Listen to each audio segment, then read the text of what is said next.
It's a beautiful Monday morning. It's the 6th day of July. Yes, it is. Wow, we're so happy you can join us for Breakfast Daily. Absolutely. It's a fantastic day. And you're welcome from anywhere you're watching us in the world, whether it's Accra, the rest of Ghana, anywhere else in the world. Welcome to Breakfast Daily. My name is David Kwaku Sakyi. And I am Dzifa, Akua, Ametam. Thank you so much for spending your Monday morning with us. A beautiful week to get everything right.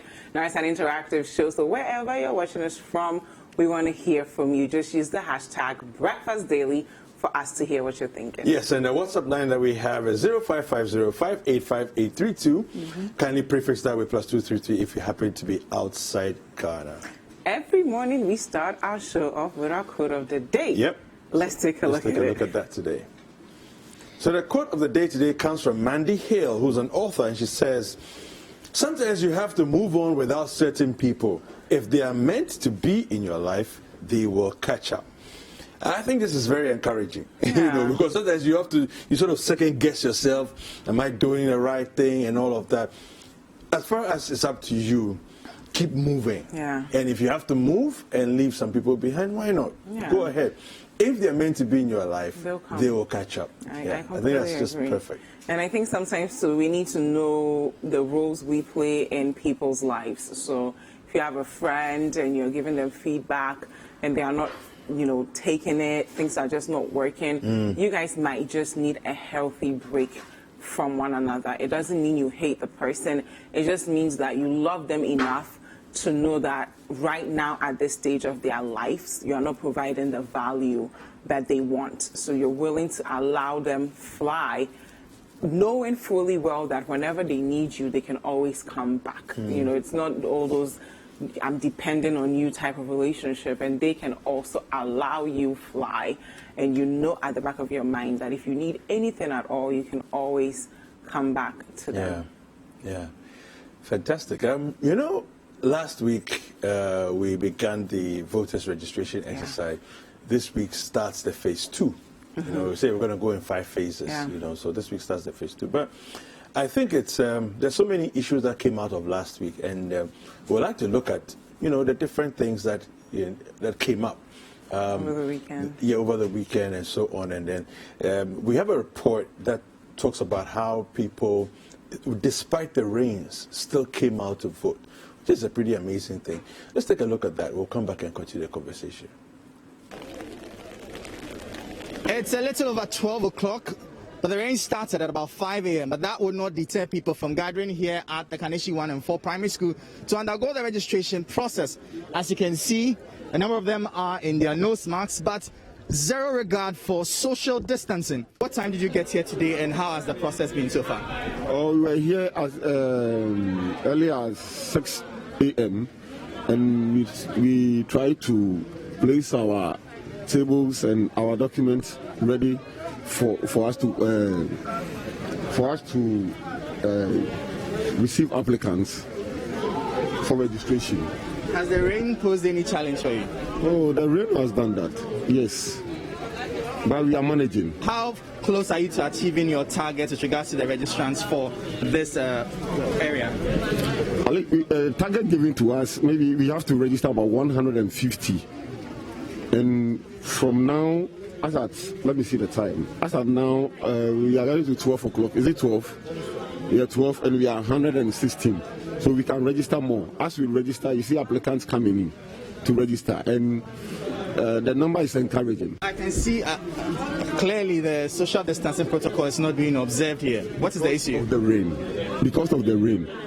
If it were not to be the rain, you see them, line up. And we have a distance. We have a nurse officer here who makes sure that the protocol is being adhered. I came here around 8 going, and I'm still here. But I have my number to register. Up to now, they've not mentioned my number, so I'm still in the process. What number are you in the queue? 114. Okay, and how has the whole process been like, especially with the rain so far? It's ongoing, but very slow. How long did it take you to get your card?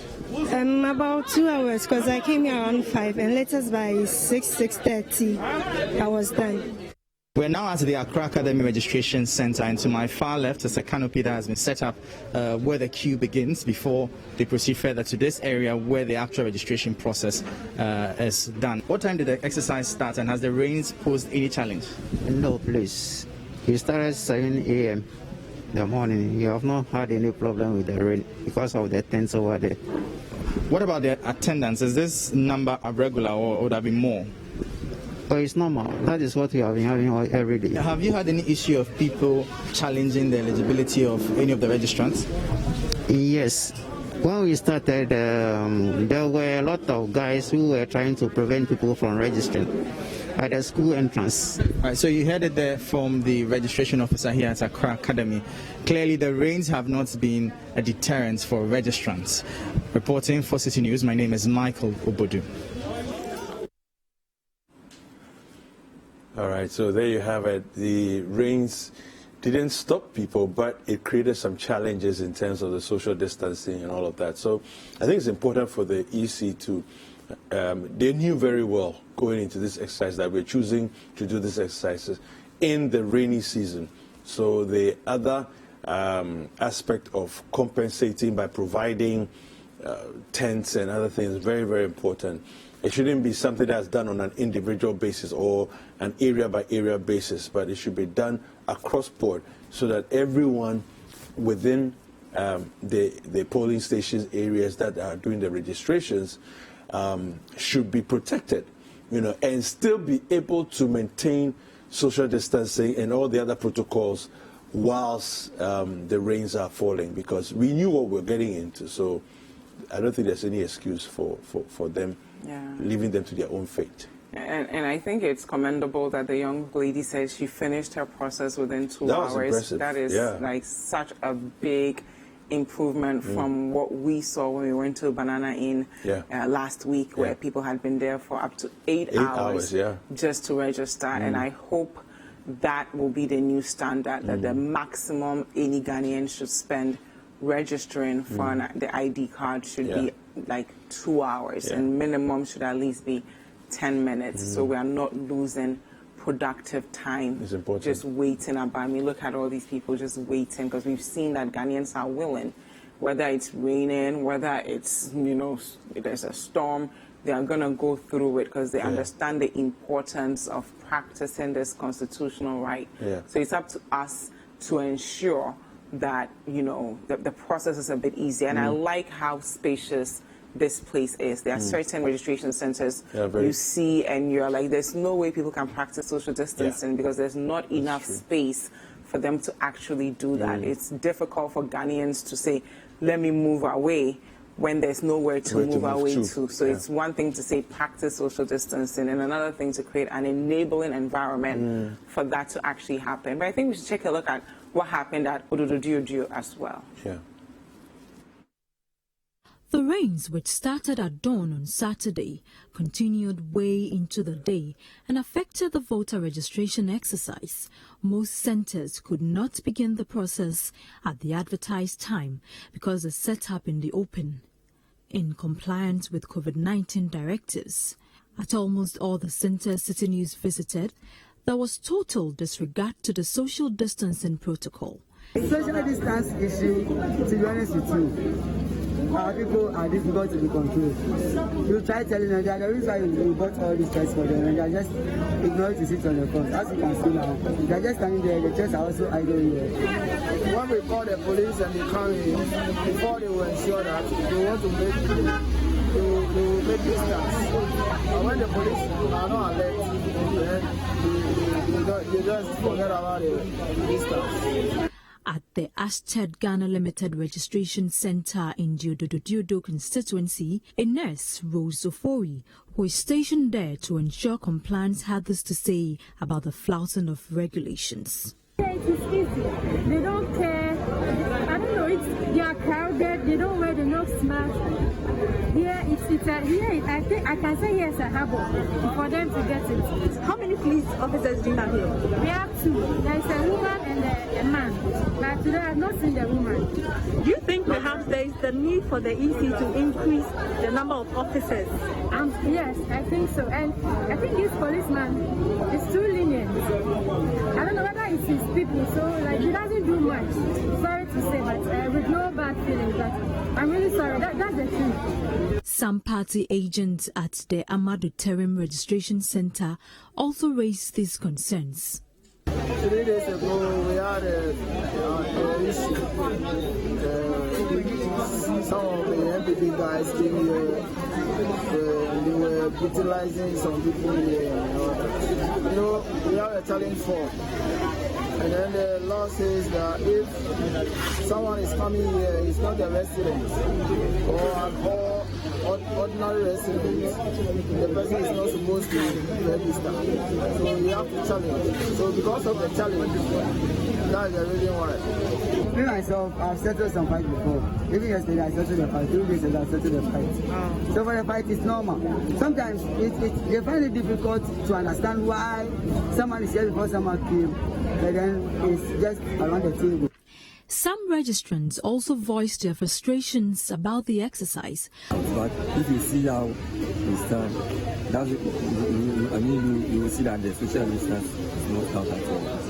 However, a registration official, Cynthia Mako, says despite these challenges, the process is moving on smoothly. We are expecting 600 from this particular area. We have gotten about 420.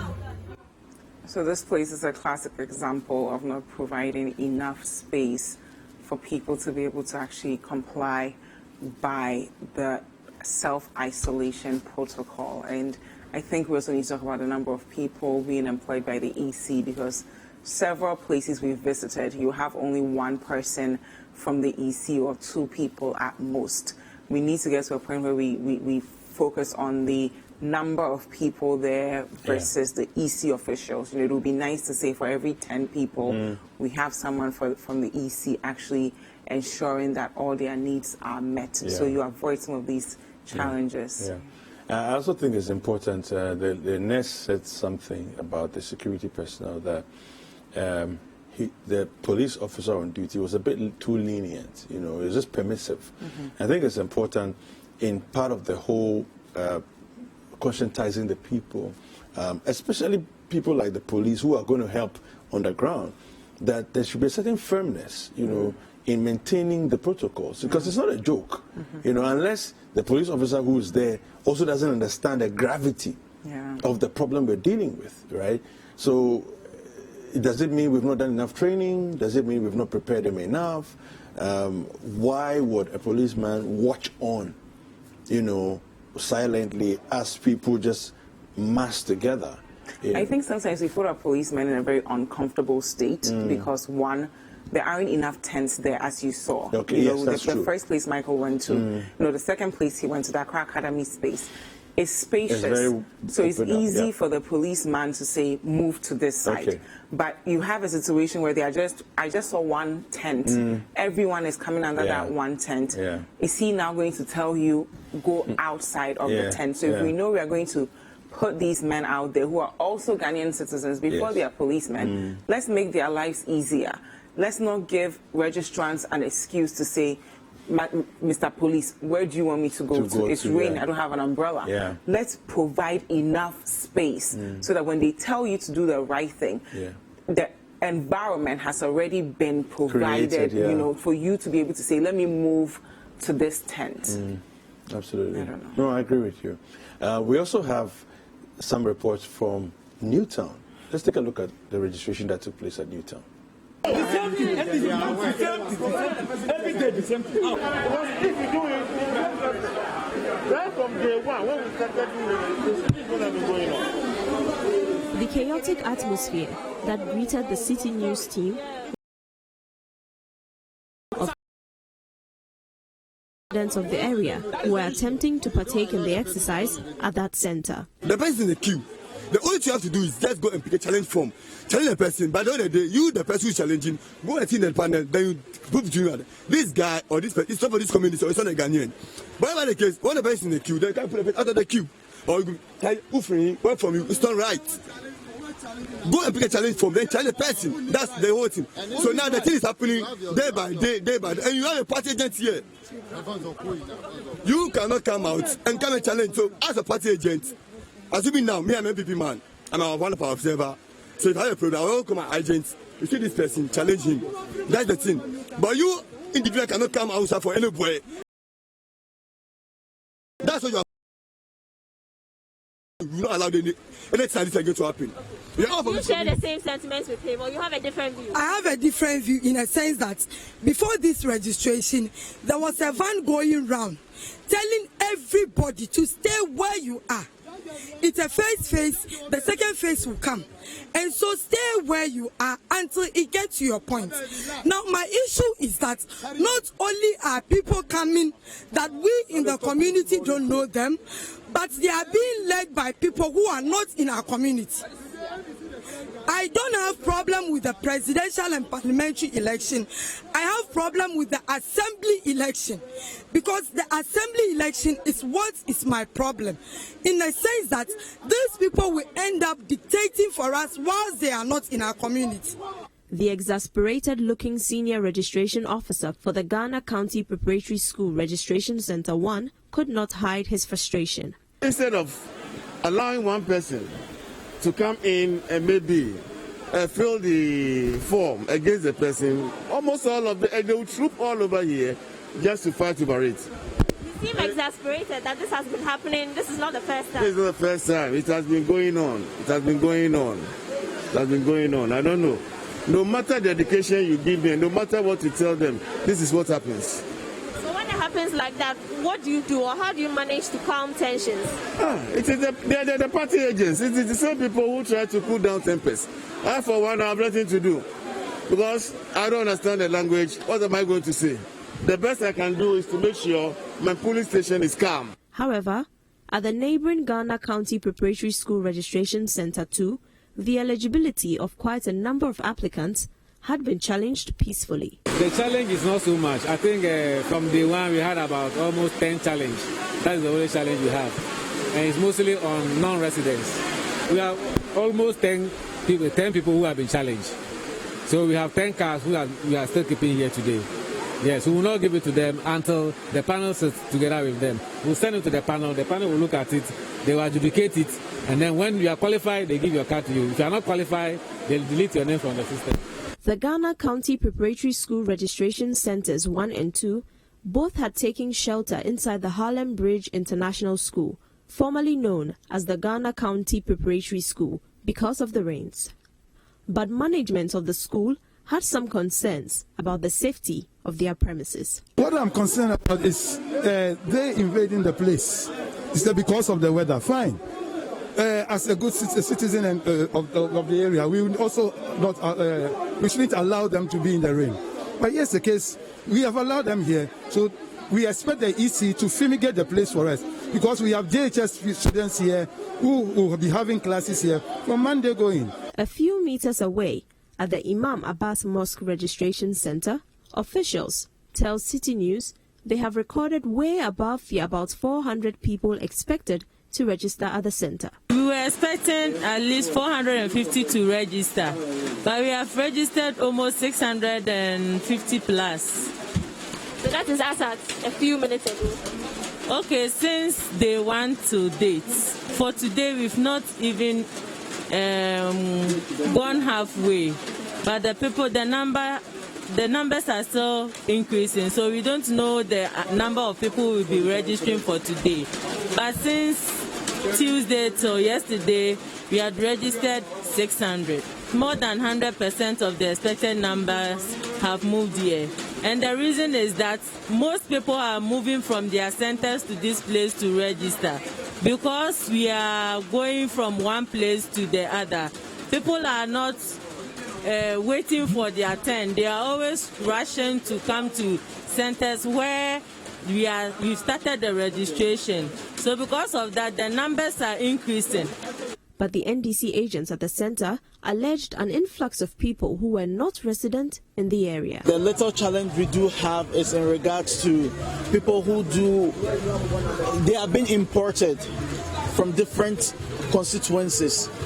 and then different electoral areas to come and register in our electoral area, which we also find it to be a very big problem because outsiders can't come and take decisions for the indigents of the community. We do try our best to challenge them that if it's worse, we do sack the people with force. Yes, that's exactly what we can do because we know even if we pick the challenge from, their cards are definitely going to be given back to them, and then it's a cost 90 job we are going to do. The NPP agent, however, denied the claims. It's not true. It's not true. It's not true.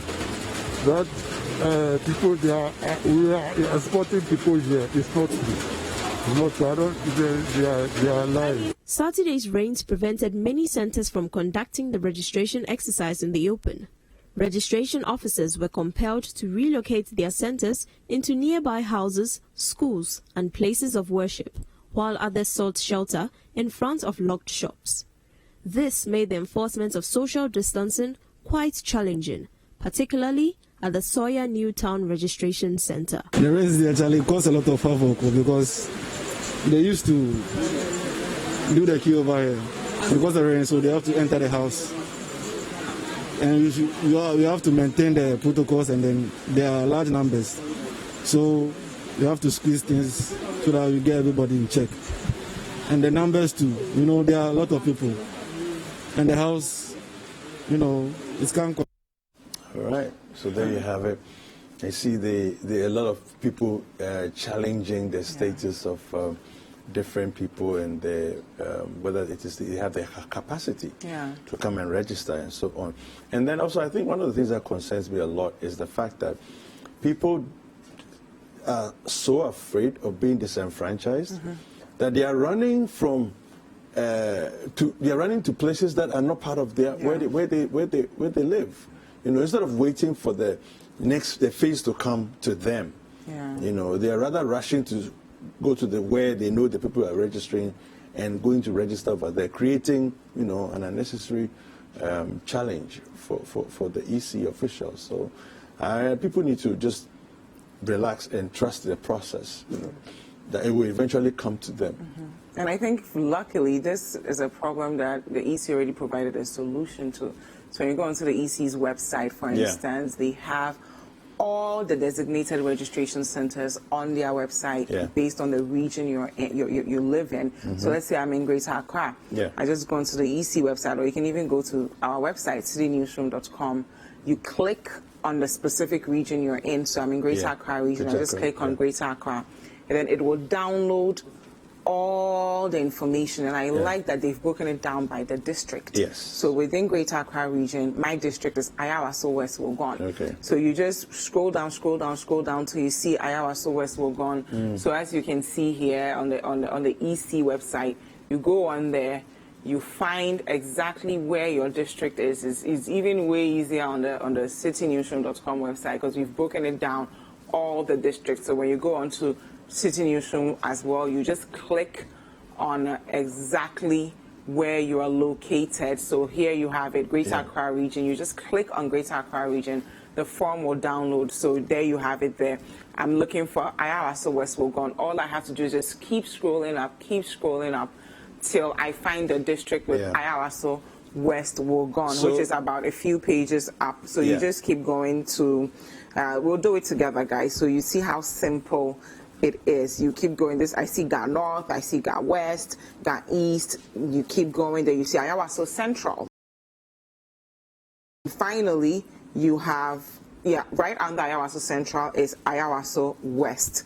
So you go there. If you are at University of Ghana, you are at UPSA, wherever it is that you're located, you just go down and you know whether you're part of phase 1, phase 2, or phase 3, phase 4, or phase 5. Once you've identified that, then you know I can just stay home, relax. When it's time for my phase, then I go. Now, they've even made it more easy for us. There's a form people fill when they get there that is so manual. It takes you up to 20 minutes to fill, right? And you can actually fill that from the comfort of your homes. So you don't have to wait in line just for someone to fill it for you. When we were at Banana Inn, there were only 4 people filling these forms out for over 100 people. There you have it. That's the form. If your mom is going out to register, your dad, your siblings, your friends, tell them that they can actually decrease the time they spend at the registration center if they print out this form and fill it out at home. So that way, when you get to the center, all the EC person is going to do is ensure that you the right put the thing. right information through, and then you're done. So I think it's important for us to understand this, and it just makes the process a lot easier, less cumbersome, less tiresome for everybody. And then we also have the guarantor form as well. The guarantor form is also very important because there you have it. So with the guarantor form, you can see there that you have so voter registration identification guarantee form. The name of the applicant will be there, the voters registration form number, the code, the registration center code, and then the name of the center. Then after that, you put all the details of the guarantor. So there'll be a first guarantor, there'll be a second guarantor, and then at the end there'll be a thumbprint, and then the signing at the bottom there is also very important. This also then just makes the process a lot easier for you, particularly because some people don't have the Ghana card or the Ghana passport available, and so you need 2 people to guarantee for you. You can go and get your guarantor sorted out, and then you show up. So you reduce the time, that you're going to have to spend filling forms at the center. And if everybody was to do that, this process will actually be much, much quicker and much more fluid. All right, so let's go to the website, download it, and get and print it out and fill the forms, and let's do it. Yeah, and I think, these are not normal times. We keep saying that it's difficult for people to want to step out of their homes and register. You are afraid. We've now crossed 20,000 positives, but we still have to vote for whoever it is that we want to be our president. Come December, we still have to vote for the people we want in our parliament. And these are the individuals who are going to be making decisions on our behalf for the next 4 years. We don't want to deprive ourselves of this right because of coronavirus, but we must do everything possible to ensure that we are protected in the process. So I think we should all do the bit we can. Go onto the EC website, go onto citynewsroom.com, download the forms, find out which phase you're supposed to register in, and go out there and register. So the EC website for you who are looking for it right now is ec.gov.gh. All right, ec.gov.gh is very important for us all to go there and download those forms and immediately fill them out. Print it out, fill it out, and prep yourselves. Don't wait till it's time for your phase to begin. Fill the forms, put them down, get ready. This is phase 2, we're in. Phase 3 is going to come. So if you're coming to your place in phase 3, you already have your forms ready. All right, phase 4, phase 5, and so on. Just prepare the forms, get ready, and then wait for your turn. Definitely. Now, if you're experiencing any problems in your community, are your roads bad? Are the schools bad? Are your hospitals terrible? And you want to draw the attention to policy makers to this problem, just take out your phone and record exactly what's happening within your community. Up to 1 minute video. You can send us a text of exactly what you're experiencing and what you want the president to do about it. Send that video and text to us at hellomrpresidenttv@gmail.com. You can also send it to us via WhatsApp. Our WhatsApp line is 0550-585832.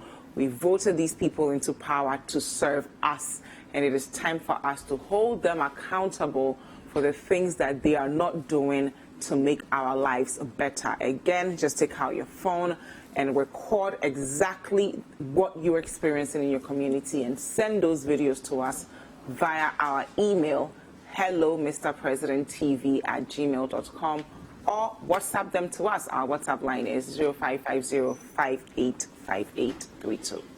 All right, so we have a lot coming up in the show for you today.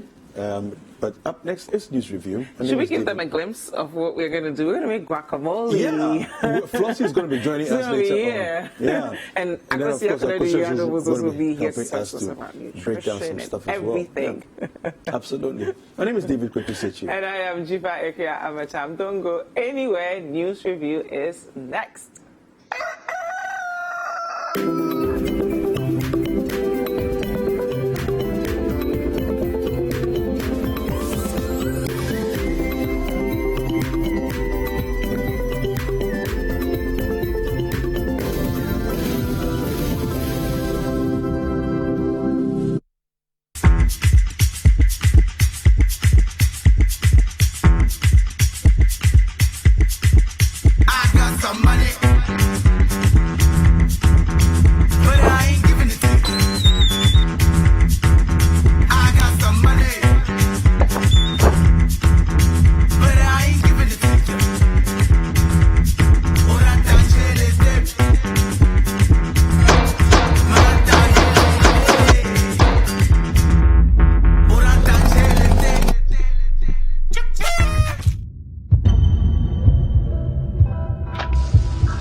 There is nothing as hard as a diamond. For buildings with superior strength that withstand all weather conditions, Diamond Cement should be your preferred choice. Locate Diamond Cement nationwide with factories in Aflao, Takrady and Bupe. Diamond Cement, as hard as a diamond.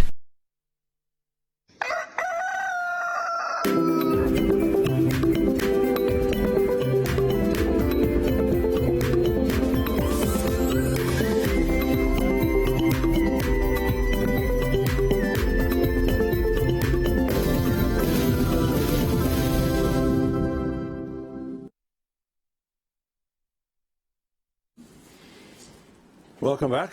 It's time for us to have a conversation through the dailies and also the news that is making rounds on online stories as well. We're going to go through the front pages of the Daily Graphic and the other newspapers, and then I'll introduce my guests to you, and then we'll have a conversation. This weekend, as you can very well imagine, a lot of corona.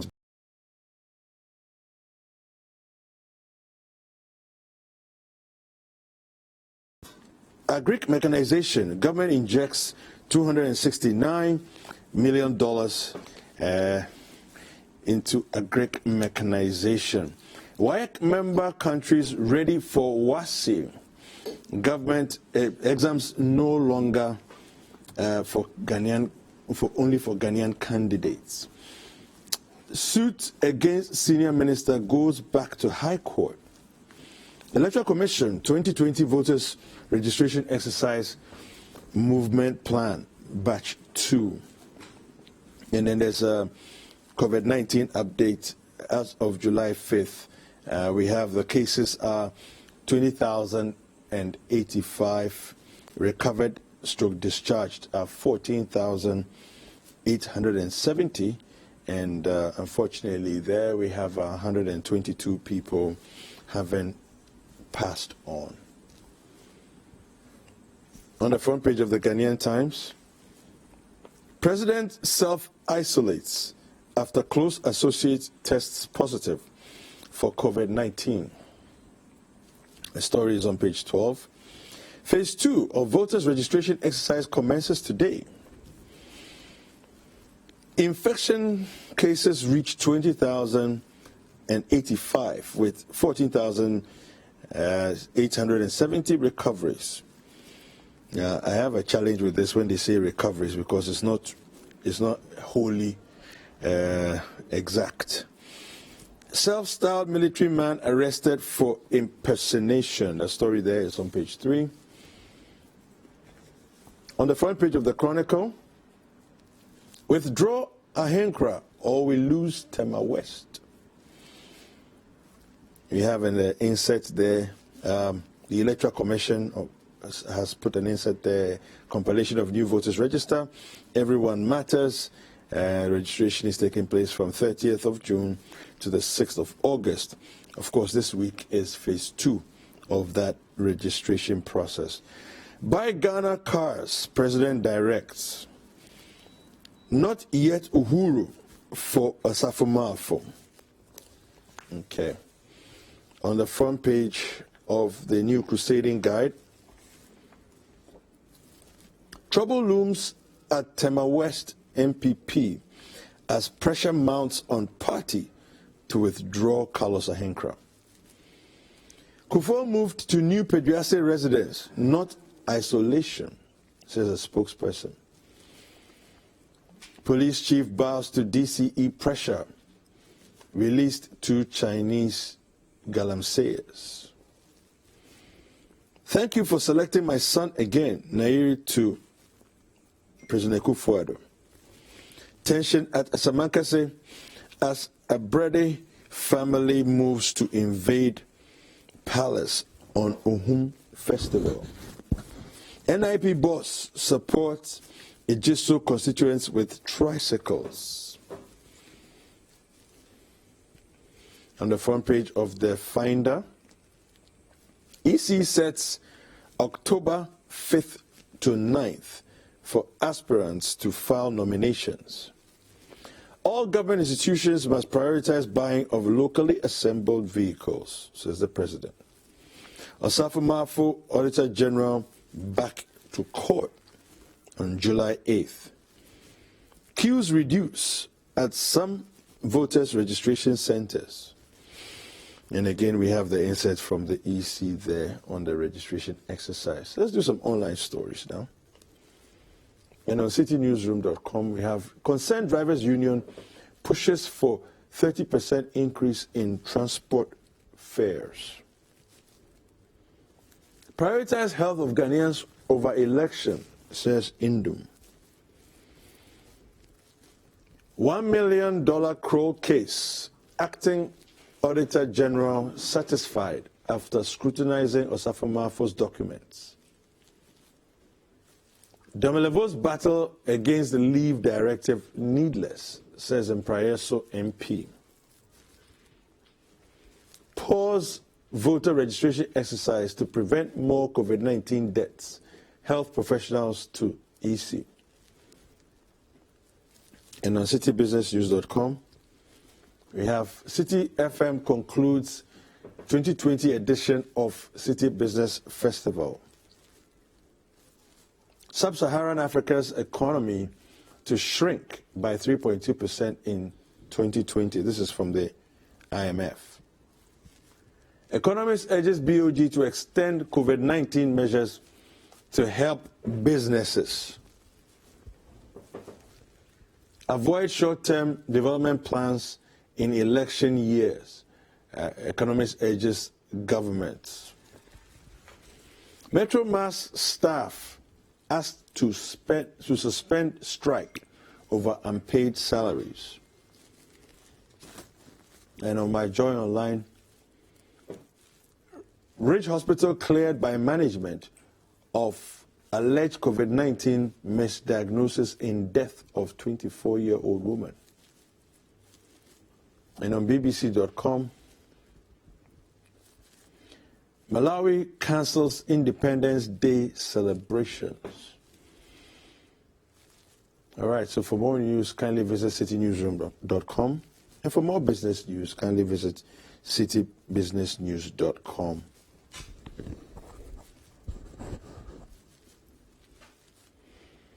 All right, so the show is interactive. Kindly use the hashtag Breakfast Daily for us to hear what you're thinking. And also the WhatsApp line is 0550585832. If you send us a message and you're happy to be outside Ghana, kindly prefix that with +233 for us to hear what it is that you're thinking. Well, my guests are seated in the studio. Let me introduce them to you. I have Elvis Darko, who is the editor of the Finder newspaper. And then we also have Kwame Janto, who is a lawyer and the former vice chair of PIAC. And good morning to both of you, gentlemen. Good morning. How are you all doing? Why are you sounding very solemn and very... It's almost like the weather has dampened your fire. So, I'm reading something interesting here. Yeah? Yeah. What's that about? Oh, Care the to share? General. Oh, really? Yeah. I'm sure we'll get into that. Yeah, get into Okay. Elvis, how are you? I'm good. Good. Do you have any fufu this weekend? I didn't get fufu. Tell us about the fufu. Tell us about the fufu.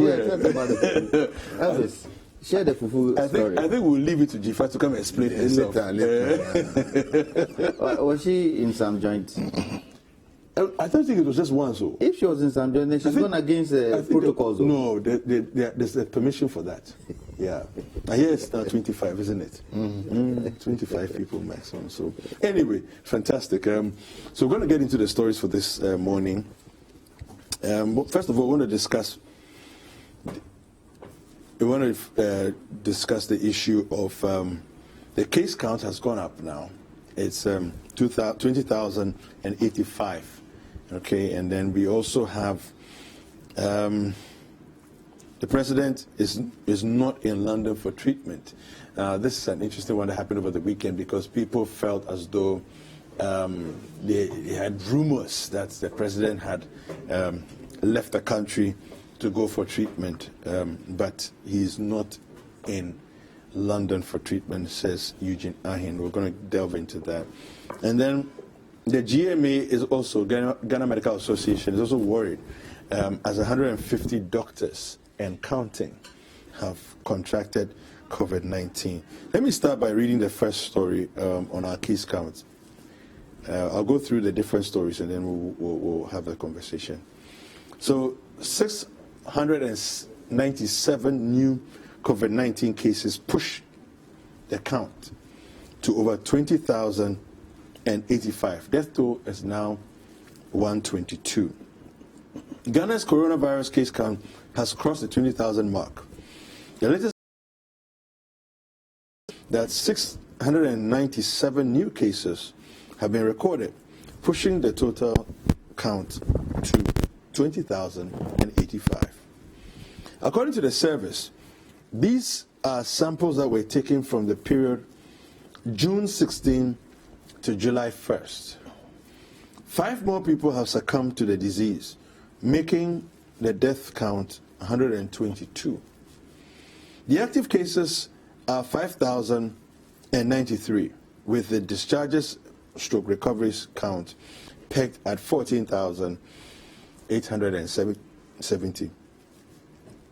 According to the Ghana Health Service, 11,911 of the total number of cases were discovered after enhanced contact tracing exercises. 174 was through general surveillance. Currently, 22 and 8 of the active cases are in severe and critical conditions, respectively. The Greater Accra region still tops the chart with 10,979 cases, out of which 2,501 are active. Ashanti region follows with 4,244 cases, with the Western region clocking third with 1,729. Let me come to you, Elvis. And first of all, the case count as it is, what are your thoughts where we find ourselves? Well, I've always said on this platform and everywhere I go that for the case count, it only keeps increasing. Because as Ghanaians, we have decided to behave in the opposite direction of how to control the disease. And therefore, for me, the case count going up is not a surprise to me, because the disease itself spreads so fast. And globally, and wherever the disease was recorded, there's no doubt that the spread of the disease is fast. And it's not happening only in Ghana.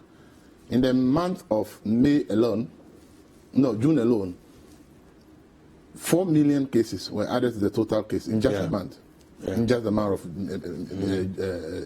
so you realize that the disease, whether we like it or not, it will continue to spread.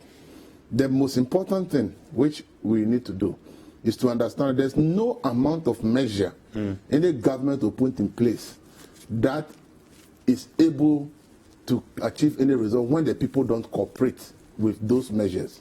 So countries that are recording successes are recording it because the citizens are compliant with the measures put in place by the state. Okay. So if we have a country where people decide not to comply with the measures put in place by the state, then the shout about numbers going up is irrelevant because nobody is directly and deliberately infecting anybody. Yeah. We are told that it is our actions, and even no matter how careful you are, you can still get coronavirus. So we should just not be focused on the numbers when we are not focusing on what we are supposed to do to ensure that the numbers don't go up. Yeah. So for me, the numbers going up is not a surprise. Coronavirus is not a death warrant.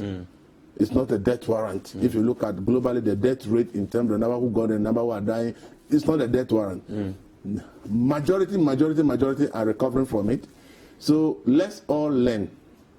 For me, if we want the numbers to go down, it depends on all of us individually. Responsibility that we carry around is what will lead to the reduction. But when we continue to behave this way, we mass up in the markets. We go and register, and instead of you be in a queue, you go and mass up. Everywhere you want to go and mass up at funerals, at other places. Then I don't know how you expect the numbers to go down. I saw a report. A few days ago. Maybe it was yesterday. I'm not quite sure. But it was on our portal, CNR, and one lady was saying, I mean, if COVID-19 will kill us, why are we all standing here? I watched the video myself. I was horrified. But look at us. We are in this queue. If coronavirus is this, all of us would have had it by now. There's nothing like coronavirus. Yeah. But that is not. It is the mindset. Yesterday, a colleague of mine called me that he went to that Masaman market with the wife. He was shocked that the market don't even care about coronavirus. And when she was trying to find out from the why and they're not observing, they say, oh, that thing, it is some people are just peddling falsehood. There's nothing like coronavirus. Yeah. That is what they told him.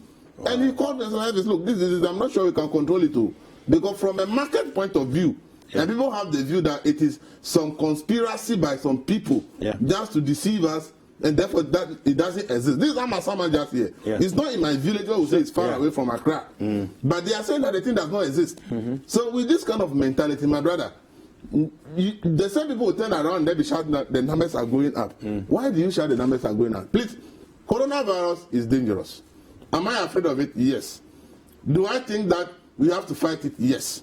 But the only fight that will make it possible is me and you. All of us put together who decide that we obey. Okay, we talk about Electoral Commission registering. There is no single well-established mode of controlling the disease as we speak. If there is, the whole world will not be suffering. Everybody is trying something, whether it works for you or not. Ghana is not doing something that is completely different from many other countries. Last 2 weeks, Malawi held an election. They elected a president. Poland had an election. They elected a president. Just last week, which country was that? Also held election, elected members of parliament. So if Ghana is preparing for an election, it is not that the whole world has decided there should not be election. Ghana alone is doing it. People are behaving and countries are behaving differently. Interestingly, on the back of what you just said about Malawi, they've also, even though they had the election, they've cancelled their Independence Day celebrations. Yes, the president said he wants to have the inauguration at the military barracks. Okay, but I want to ask, between the campaign period all the way to election and one day for independence, which one would have more people would have attended? So you see, we should not create the impression like there is a best practice and Ghana is not following. There is no best practice anywhere. Everybody is trying something that is working or not. In fact, research has shown in the early stages that the disease spreads 18 times faster in a closed environment than in open places. So like in this office, that is why globally, the disease now is spread, but you realize that big cases are recorded in companies and offices. It spreads 18 times faster in a closed place like this than in the open space. So are we going to say that every company should close? We shouldn't work again until coronavirus is under control because the spread is 18 times faster in a closed environment than in an open space? I don't know how we can live as a country if we decide to close down because no office should operate until we have the disease under control. But I think that then brings to the importance of things like mask wearing. That is the point. So if we decide not to obey, then we can't do anything. Because that means that every company should close. Nobody should be in an enclosed environment because the disease spreads 18 times faster in an enclosed space than in open space. So you see, we should all begin to understand, as I always say, the only thing we have to do is to learn to live with the disease. But if we are in a system where we are supposed to learn to live with the disease, and people have the mentality that the disease is a fabrication, it's a conspiracy theory, how are those people going to learn to live with the disease? And so long as people are not willing to learn to live with the disease, then the numbers will keep going up. So let's not create any fuss. I am afraid of coronavirus. I pray and take the step that I don't get it. And I wish nobody gets it. And no country is able to have a firm hold over the disease. Today, in Australia, 2 of their most populous states, they say for the first time after the Spanish flu, for the first time, the 2 states are closing borders to each other because of a resurgence in coronavirus. So this disease is not something anybody can tell you that the early stages was doing very well. It was doing very well and was being praised that the way they approach it, it was good. But today, they have closed the border between 2 of these most popular states for the first time since 1918 flu. So nobody should create the impression that there's a best practice somewhere and Ghana is not doing it. I cannot say what we are doing is the best. I cannot say it's the worst. The end will justify the means. But what I know and I'll preach is that unless we learn to live with this disease, we can get to 100,000 cases. You can get to 200,000 cases. Because if you don't learn with it, to live with it, it will continue to spread. So the most important thing, are we learning to live with the disease? If not, and people say it's a conspiracy theory to put fear in people, then we are not going to be able to have the numbers going down. And that is the most important thing we must all pay attention to. Just before I go to lawyer, the president was reported to have been flown to London for treatment. Eugene Ahin came out to say those reports are false. What is your thoughts on that? Well, for me, I haven't seen the president with my eyes, so I only believe what I am told. The statement that said the president is in isolation came from the same source, and the very source who said the president is in isolation in the Jubilee House is telling me that the president has not been flown out deep on conspiracy theories. So for me, I'll believe it. That what the same source tells me. If I believe that the president is indeed in isolation, then I also believe that he has not been flown out. What I find petty or a little misunderstanding is when people claim that the word quarantine should have been used instead of isolation. That's ridiculous. And I think it's ridiculous because people must understand that when I come into contact with a positive person today and I call to be tested and they take my samples, they will just tell me that I should self-isolate and wait for the results. And until the results come, nobody is going to say that I am in isolation center. So if the president decides to isolate, it is not the issue of whether you should use the word of quarantine. Because there's nothing like that. Most people who have mild situations of the coronavirus are managed from home. Not only in Ghana, but globally. So people are made to isolate, even after they tested positive. And they realize that you don't need hospitalization and your situation does not need for you to be in isolation center. They ask you to self-isolate so long as your home has the condition that will enable you to self-isolate. So isolation, to say self-isolate, does not really have any, and you should know that, see, the disease has a 14... By the way, the 2 words are actually synonymous with each other. The disease has a minimum of 14 days gestation period. So if I come into contact with somebody who is positive today, and I'm tested today, I may test negative.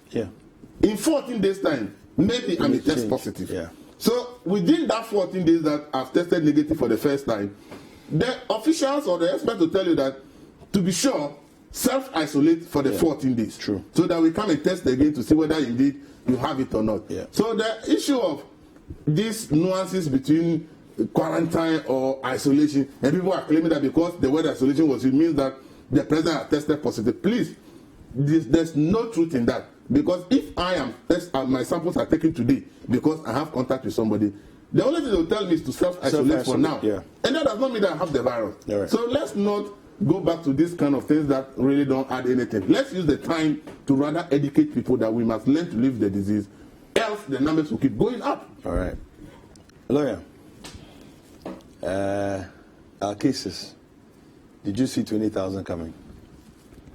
We are there now. and it doesn't seem like abating anytime soon. Good morning. Morning. Good morning, viewers. I see 40,000 coming. Really? I see 50,000 coming. I see 60,000 coming. Hey! Yes, I do. Why do I say I do? What do we mean by educating ourselves? What do you understand by it? Let me say, we need to educate ourselves about the virus. How do we understand that? Who is supposed to educate who with regards to knowing the virus well? I think the responsibility is on all of us. Responsibility is on government, responsibility is on the institutions that have the wherewithal and the knowledge of the virus. And I think we've gotten to a stage where we have to be able to show Ghanaians what is happening in terms of deaths. Go into the theaters, go into the rooms, take cameras in there, see how people are struggling with it for people to understand. I agree with you. Because we're getting to a stage where even with this, the fact that children have gone back to school to do exams, I heard over the radio this morning that some parents have begun to withdraw their children from Accra Girls High School because there's been some infections in there. And so we seem to take this also for granted as we normally do. And there needs to be some, if I can use the word, bullet shocks, where Ghanaians would understand you agree exactly with, where we are and what is happening. You agree with Alban Bagben when he says that we need shock therapy? We've gotten to that stage now. Perhaps at the time he said it earlier on that people went too familiar with the disease and they thought it was something that was at arm's length. Yeah. It's no more at arm's length. No. And let us clear something. The president doesn't have COVID. No. He doesn't have COVID. The president, in his own circle, somebody has it, contracted COVID. Yeah. And in terms of being able to protect him, he has decided to go into self-isolation. Right thing to do. And I'm sure doctors are monitoring him. Perfect thing to do.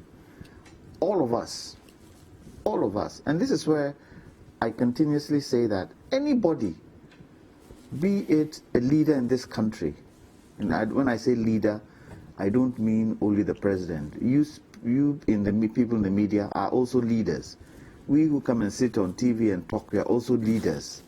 Anybody who has the opportunity to address the public in any kind of forum or fora, if they contract it, they should be able to tell.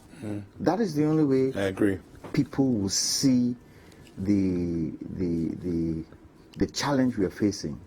You know, when certain people started contracting, and I think what has even made a huge impact, which is sad, is the death of Sir John. Yeah. It's made a huge impact on people. Yeah. That, wow, this thing is true. Yeah. Now, based on that, as sad as it is, you know, and we give condolences to the family and generally to Ghana. Sir John was a fantastic human being. Yes.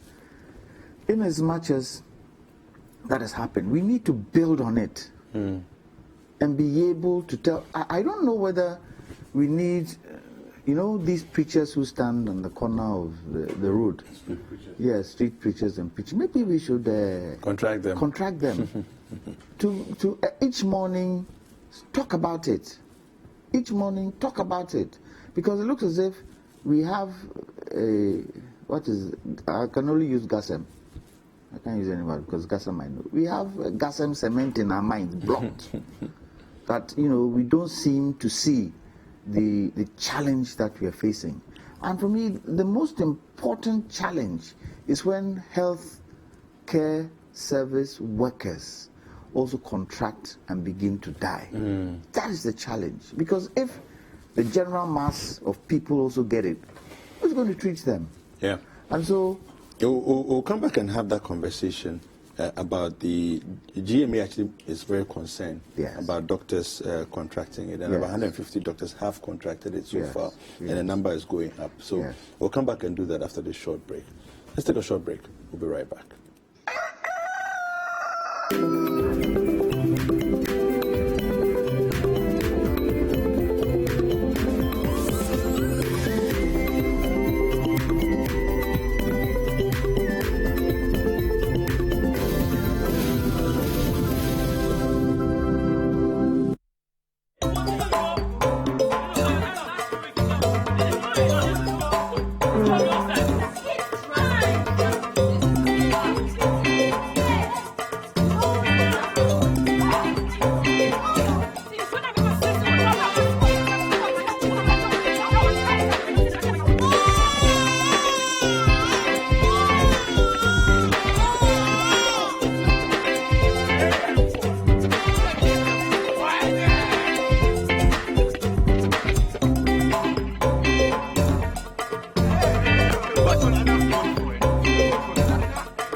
Ghanaians don't always agree, and that's fine as long as we respect each other and play by the rules.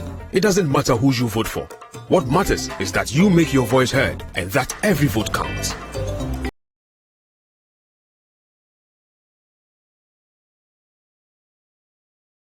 Out to register today.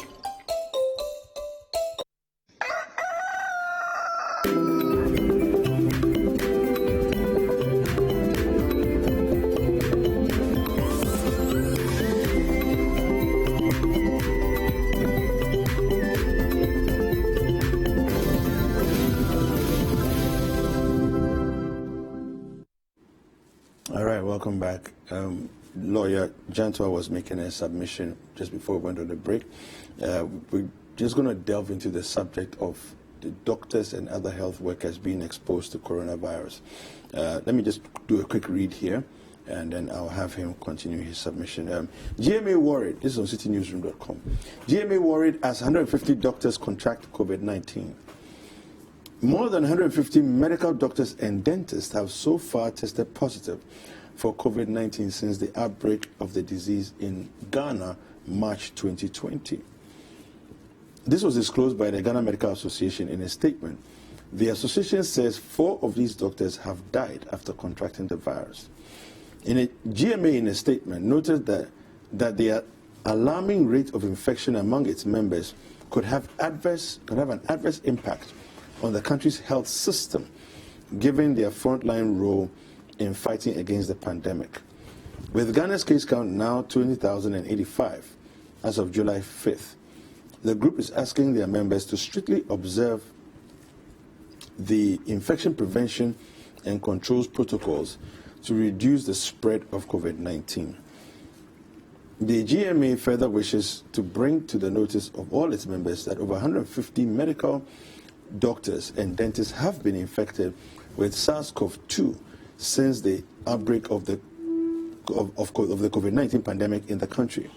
In view of the unfortunate increasing trend of infections among health workers, all members should consciously ensure their safety at all times in care of all patients, regardless of the point of care. All right, now I think I'll stop it right here. But they've raised certain pertinent issues here.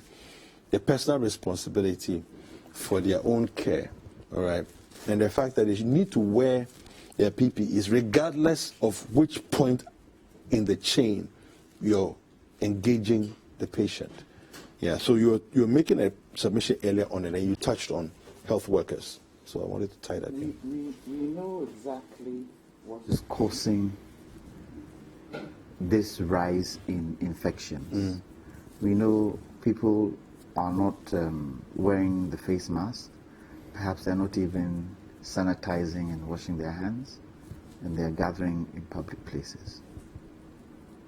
The other one that we need to work on is stigmatization. And because of stigmatization, if someone is infected, instead of coming out quickly, they stay at home. By the time they get to the hospital, it's late. Yeah. Lights out. So we need to step by step find a way to make sure that we can advise people and educate people on these various steps. With regards to the gathering, it needs some force somewhere. Yeah. That one, because and a lot of the responsibility too is based on political activities.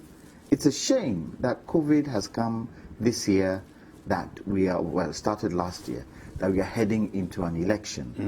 And it doesn't look as if people seem to understand that we have an added challenge with COVID going into an election. And that because of that, we should try as much as possible to safeguard ourselves. There has to be a way of changing this mindset so that we can reduce the numbers. I dare say we're in July now.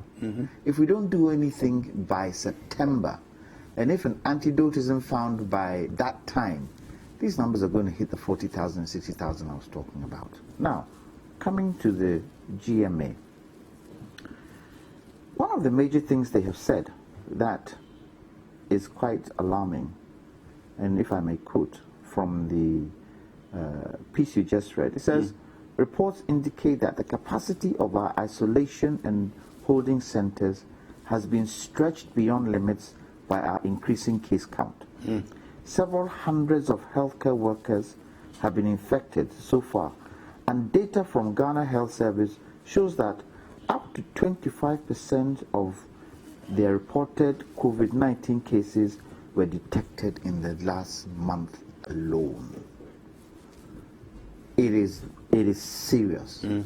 The places where people go to, in terms of the isolation centers and the holding centers, are now getting over capacity of people. It will get to a point where it won't be able to take it anymore. The challenge will now be on government. Government will have to find the money to probably open up more isolation centers. Where is that money going to come from? So you see, that value chain that we're talking about is a very serious value chain that if we are able to stop and do the right things, we won't get to that stage. When you look at the GMA reasons that they sent to the Electoral Commissioner, I mean, they've categorized it, and it's scary, as they say. There are people dying, the fact that they don't have PPEs, some are buying their own PPEs. All this is going to accumulate into a very challenging situation down the road. So I asked the question, GMA, is it that it is right for them to report or send a letter to the EC, or the letter should go to the president? Vis-a-vis Domlevo's issue. They are on same grounds. Okay, one is Domlevo issue is to get him to go on leave, but this one has got to do with deaths. And if they send a letter to the Electoral Commission and they don't see any action from them, shouldn't they go to the president? Because in the Domlevo one, they said the president was the appointing institution. Electoral Commission too, the president is the appointing institution. And so why don't they take their concerns to the president? And if for nothing at all, let the president call them and let them have a meeting. Now, they haven't said Electoral Commission should stop the registration. They have said the Electoral Commission should pause and find a right way to handle the process of doing this registration. And so if they are not getting any hope from them, let's go to the president and see what the president says. Because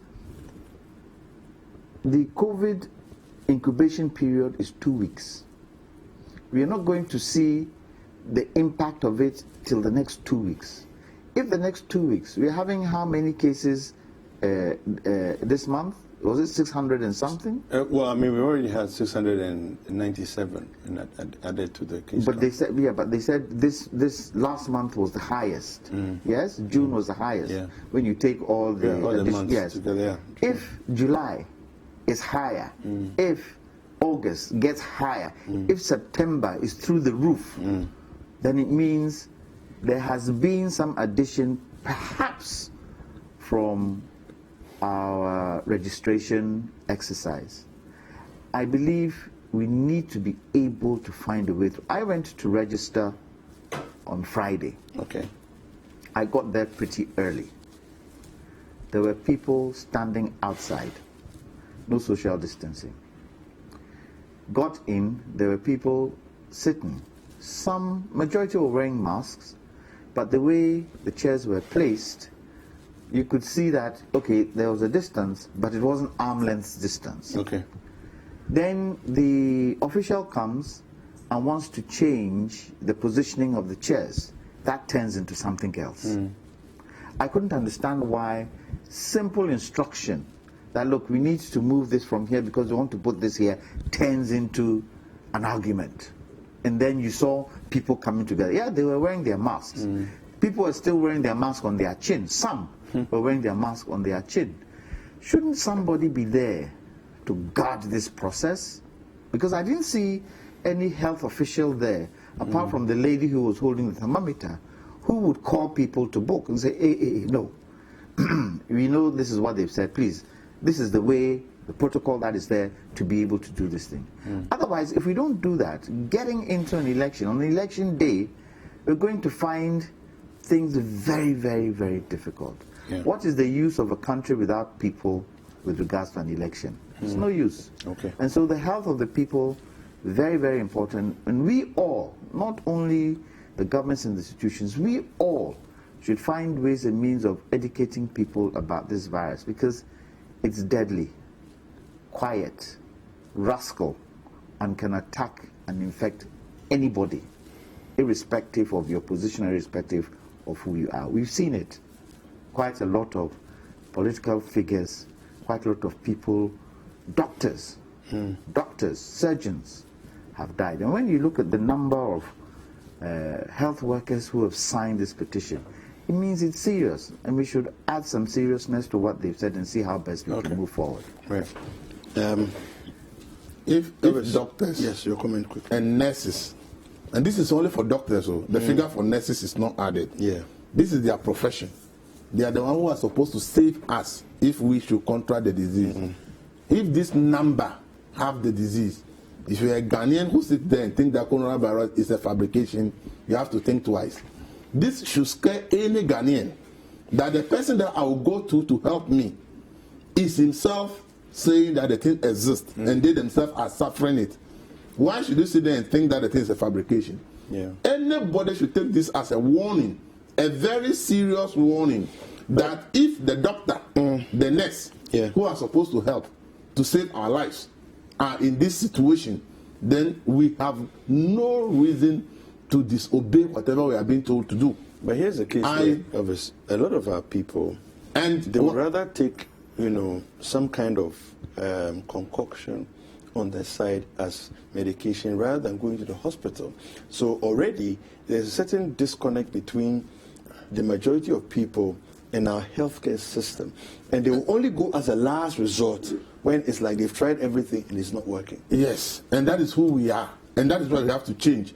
And that's why the leadership we are talking about, we are looking at the political leaders, but at our homes and at the family level, what kind of leadership are we showing? Have we been able to make our families to understand that this disease is dangerous, and therefore once you have the symptoms that we talked about, run to the hospital rather than sit home? I think that once we are looking up to political leaders in this case, then there will be more problem. We have to also show leadership at the family level. To those of us who understand and believe and know that this is real, we owe it a duty to the members of our family to drum it into them that, look, don't joke with this. It is not your normal malaria or any other thing. This is a more serious thing, so please that attitude, let's stop it. So that change of attitude, most of the times we are looking at political leadership. But the truth is that if we can establish leadership at the family level, I think that my suggestion to government is that I saw in Rwanda where they have purchased robots, and these robots are the ones who go to the COVID wards to take temperature and vital statistics of persons infected and on admission. I think that the data that in isolated, in enclosed environment, the disease spreads 18 times faster. And WHO also made it clear that in wards where they treat people, the disease is able to linger in the air for a certain number of hours. I think that we must learn from best practices. If the robots are doing a good job in Rwanda, and it will prevent the rate at which medical professionals will visit the ward, because the robot will take all the data, and the people sitting in a different room have access to all the data to be able to know the situation. I think that we lose nothing by also going into to get some of these robots to help us in the isolation centers and the wards where we are treating these people. I think that even after COVID, if they can still work in any hospital environment to take those vital statistics of people who are sick, because COVID is not the only infectious disease. We have started talking about the meningitis issue we spoke about earlier in the north. Nobody has reported on so far. Where has that gotten to? So if we can also learn from Rwanda and get some of those robots wherever they got it, I think it will also help reduce the infection rates in the medical professionals. Just to add, COVID has exposed our economy. It's exposed our economy, and I hope going into this election, looking at the various parties' manifestos, let's see where the actual pressure is going to be put. Because look, if we had a situation where we had seemingly good hospitals in all the regions, if we had environments that were good, we had good roads, we had water, we had electricity, when they post somebody to the northern region, they would go. But it has exposed us. And so it's a challenge that we need to take on. And going into this election, politicians should look more at how they can safeguard the people than just put, things in their manifesto that sometimes are very difficult to achieve. Thank you. Some of you have been sending us messages, and let me just read a few before we do our last topic. Divine Nakote Abuaji says, the virus is lethal. Stop that. It's not a death warrant. I think he's referring to Elvis's comment that it's not a death warrant. But I think, Divine, you have to put this in perspective. It's very important. When you look at the number of deaths vis-a-vis the total case count, we are still about 0.6%. Okay, even considering when you put it in context of the African average, Ghana's average is quite low, in terms of the death count. So it's contextual when you say it's not a death warrant. Okay. Good morning, watching you from Liberia. This is from Stanford, Joe. Greetings to you in Liberia. And then Jean Grubb is also watching from Scotland in the UK. Good morning to you too. Hakuna Matata from Kufuria says, because of politics, some people have sold their conscience to the dogs. I'm shocked at how some evil-minded people started jubilating after hearing the president is in isolation. You wish to see your president dead? Well, that's never going to happen. Okay, so that's what he says there. And Honorable Abedi from Kumasi says, thank God, Mr. President Akufo-Addo self-isolating for 14 days as the COVID cases rise to 20,085. But I agree with former President J.J. Rawlings that coronavirus is ready to kill those who underestimate it. Hashtag stay safe. All right, thank you very much for that. All right, so let's do our final topic. And we're going to look at the Auditor General. The Auditor General was asked to proceed on leave, and he was given accumulated leave of 123 days. And he wrote back to the president to say that it was the directive to go on leave was not constitutional. then the presidency fires back and says, well, if it wasn't constitutional, here you have it. 123 days, now 167 days. Still proceed on leave. Let me start with lawyer.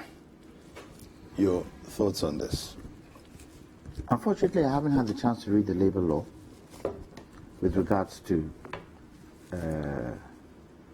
accumulated leave, annual leave. As to whether the president can add more days to his leave, that one is yet to be argued. I'm not sure about that too. However, Domrovo quoted the labor law 651. Yeah. And if you go according to what he says the first part of section 20 indicates that in any undertaking, every worker is entitled to not less than 15 working days leave with full pay in any calendar year of continuous service. Section 31 says any agreement to relinquish the entitlement to annual leave or to forego such leave is void. I think one of the major questions is whether the president had the right to come in and ask him to go on leave. When you look at the Constitution, Auditor General Clause 187, 188, and 189, you can see that the board, the board don't seem to have a hold on the Auditor General, because when you read the board, that is Audit Service Board 189, there shall be an Audit Service Board which shall consist of a chairman and 4 other members appointed by the President, acting in consultation with the Council of State, the Auditor General, and the head of civil service or his representatives. The appointment of the officers and other employees in the Audit Service, other than, this is the word, other than the Auditor General, shall be made by the Audit Service Board, acting in consultation with the Public Service Commission. Now, as you go along and as you read it, when you go to clause 4 of the same clause, it says, a member of the Audit Service Board, other than the Auditor General or the head of the civil service or his representative, may be removed from office by the President, acting in accordance with the advice of the Council of State, for inability to perform the functions of his office arising from infirmity of mind or body, or for any other sufficient cause. Would you state that the Auditor General refusing to go on leave is of sufficient cause? Possibly. Possibly. So from the Constitution's point of view, and the Constitution is higher than any other law. From the Constitution's point of view, the President had the right to tell the Auditor General to go on leave if it is going to come under other sufficient clause. Because what it states there is some of the reasons is infirmity of mind or body. And it says of any other sufficient cause. So on that score, according to the Constitution, the President had the right to do it. Whether at this material moment in time was the right time for it to happen, taking into consideration some of the cases he was dealing with, was it the right time? Because I bet your bottom 1 cedi that with this particular case of Osafo Mafo, if, and this is where perhaps you have people who won't agree and people will agree, if anything is done to make it look as if it's been papered over, they'll point fingers. That it was because of cases like Osafo Mafo and cases which might concern the governing party. That's why they took him up. We don't want it to get there. We want a situation where everything should be told us transparently. If it so happens that the cases that are in court that were being handled by Domlevo, those cases they can deal with it and let us know exactly how they arrived at a certain verdict, so that nobody points a finger at anyone. I think it's important because with regards to the additional time days they've added, does that mean that Domlevo will now come in and walk into his retirement? Does it mean that the government is finding a way, because they didn't appoint Domlevo, to get him out? Some of these things we need to be able to straighten out before we take certain actions. And apart from the reasons given by the board, why has government now extended the time of his leave? They should give us reasons why. Is it because he complained? Does it mean that nobody then can complain when, you know, certain things are done? Yes, the president is a powerful person, but the president also is not somebody who wouldn't listen if there is reason to be considered. Right. Thank you. Thank you very much. So, Elvis, what do you make of it? Which one is that? The stories. So, Auditor General is asked to proceed on leave. He says it's unconstitutional. Then, President's office fires back and says, well, if it's unconstitutional, we are adding more leave days. This whole thing wouldn't be happening if the $6 million we spent to do a constitutional review, if we had gone ahead to implement the recommendations of that report, probably some of these issues would have been addressed. 592 pages of it. Listen, this thing that is happening, my position is simple. Because the constitution we have, we all know, it has lived its usefulness. A lot part of that constitution needs to be reviewed. Has expired. But because the Ghanaians in that report said, take these powers from those who are the power holders. The power holders do not want to relinquish the power. So they have shelved the report, and it is sitting there. So the only thing we can resort to is to go to the Supreme Court. I said this Demolevocate should go to Supreme Court because I have a lot of issues about the independence of constitutional bodies. Because the Constitution said they are independent. But there are a lot of clarity that I think needs to be brought onto what is meant by that independence. Professor Amos came to power in 2009. He dissolved the Bank of Ghana board. Lawyer Samokudetu took the case to the Supreme Court and said, by his understanding of what the board stands for, the president was wrong. The AG at that time said the president is right, was right. It took 4 years. Sadly, President Mills even died before the Supreme Court issued its judgment. By the time that the Supreme Court agrees with lawyer Samokudetu that presidents do not have the power to dissolve the Bank of Ghana board as was done by President Mills. So the Supreme Court has now set the pace that when the Bank of Ghana board is constituted, it must serve its full term. If the Secretary of Government, you can't just dissolve that board because you are the president, because the way they are set up, the president doesn't have that power.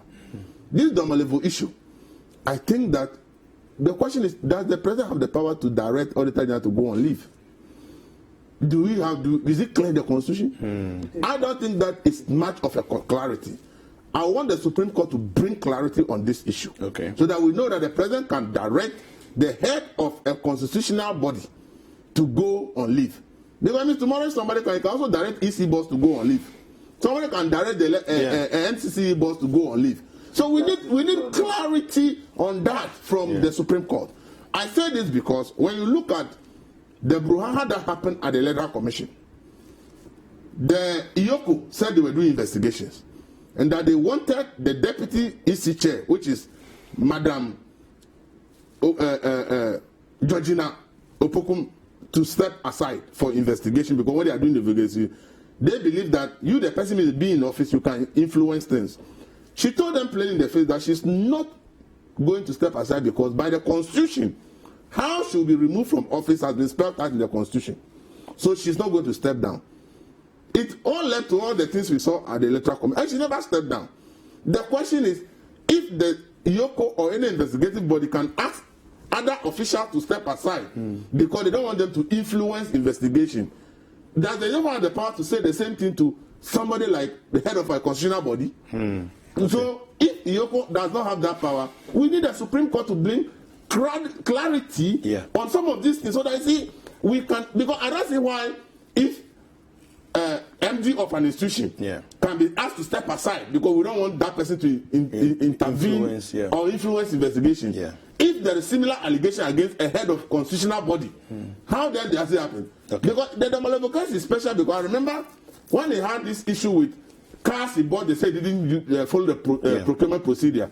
He made a similar argument that he can't be investigated by the procurement authority. Is that the position of the Constitution? So I think that we have a lot of things that need to be made clear. And that's why I will wish that this case goes to the Supreme Court for us to have a clarity. Because the review commission's report, we say we will implement because the power brokers don't want to relinquish power to the people. Thank you very much. Thank you very much. You should be able to identify what boards are supposed to do. What their real mandate is. Gentlemen, we've run out of time. So I want to say a big thank you to Elvis Darko, who's the editor of the Final Newspaper, and also to lawyer Kwame Jantua, who is the former vice chair of PIAC. All right, just a couple of messages that you sent. I want to quickly touch them. John from Ashaiman says, I perfectly agree with Mr. Jantua. We need to tell the stories of persons who are infected. Here in Ashaiman, people don't regard it. Even when I tell them, when I tell people, they tell me it doesn't exist. The time is critical now. Thank you very much. We'll be back after this short break. Don't go anywhere.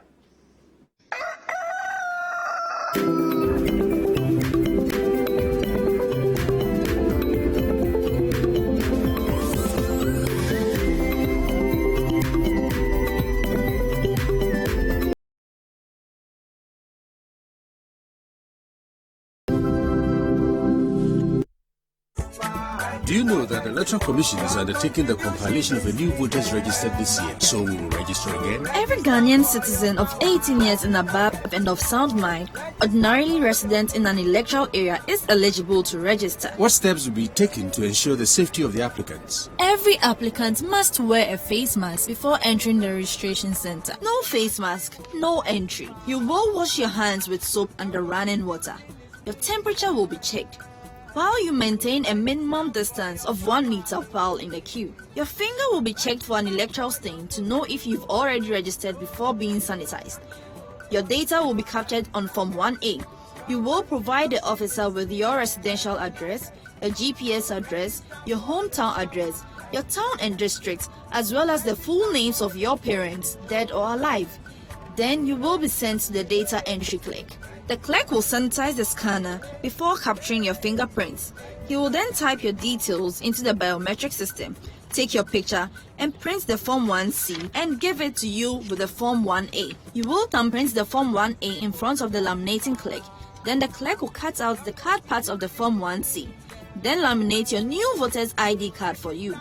Your finger will be dipped in an indelible ink.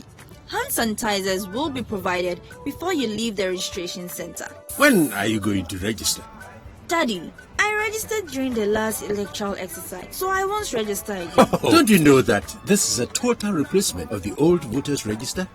It means if you have registered before, you have to register again. Hey. You will need either a passport or your national ID card to register. If you don't have a passport or a national ID card, you must provide 2 already registered people to stand as your guarantors. What about your mother who's too old to join the queue?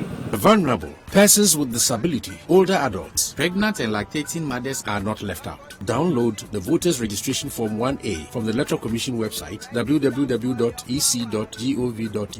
Print it, fill it out, and bring it along with your passport, national ID card, or 2 guarantors to the district office of the Electoral Commission or to the registration center to register. Note that only the vulnerable, the aged, pregnant and lactating mothers will be allowed to print out their form online and bring it to the district office or the registration center. Register to vote. Your vote is your power.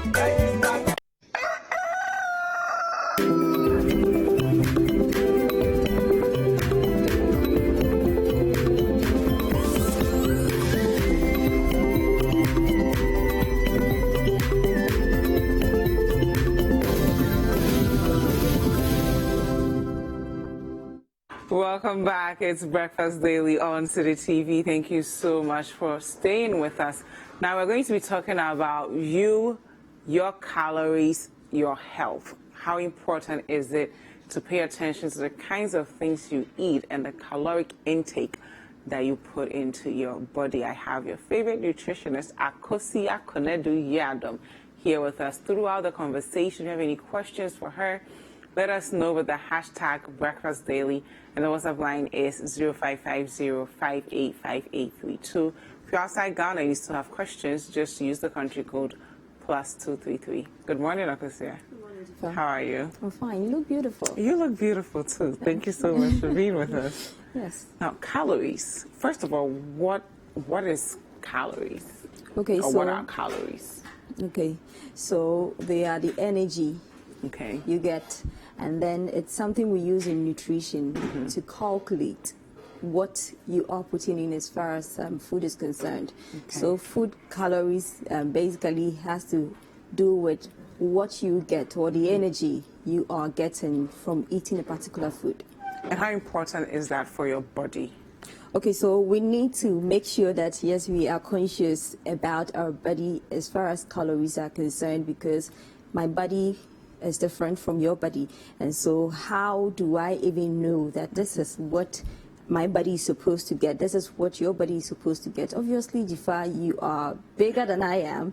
So as far as caloric intake is concerned, definitely your needs might go up a little bit than me. So if I make a fist size like this and you make yours, definitely yours will be bigger than me. And so when we are talking about calories, the ideal thing to do is that with the spatula meals, so let's say banku, kenke, rice balls, anything we use, yes. Okay, no, that one is pounded. That is pounded. Okay, so the pounded and the spatula meals, the bankuta meals, that's a spatula. You need to make sure that you are using your fist size as a guide. So the fufu you were eating wasn't a fist size. Oh, it was. You didn't see that. No, it wasn't a fist size. The meat, it was a lot.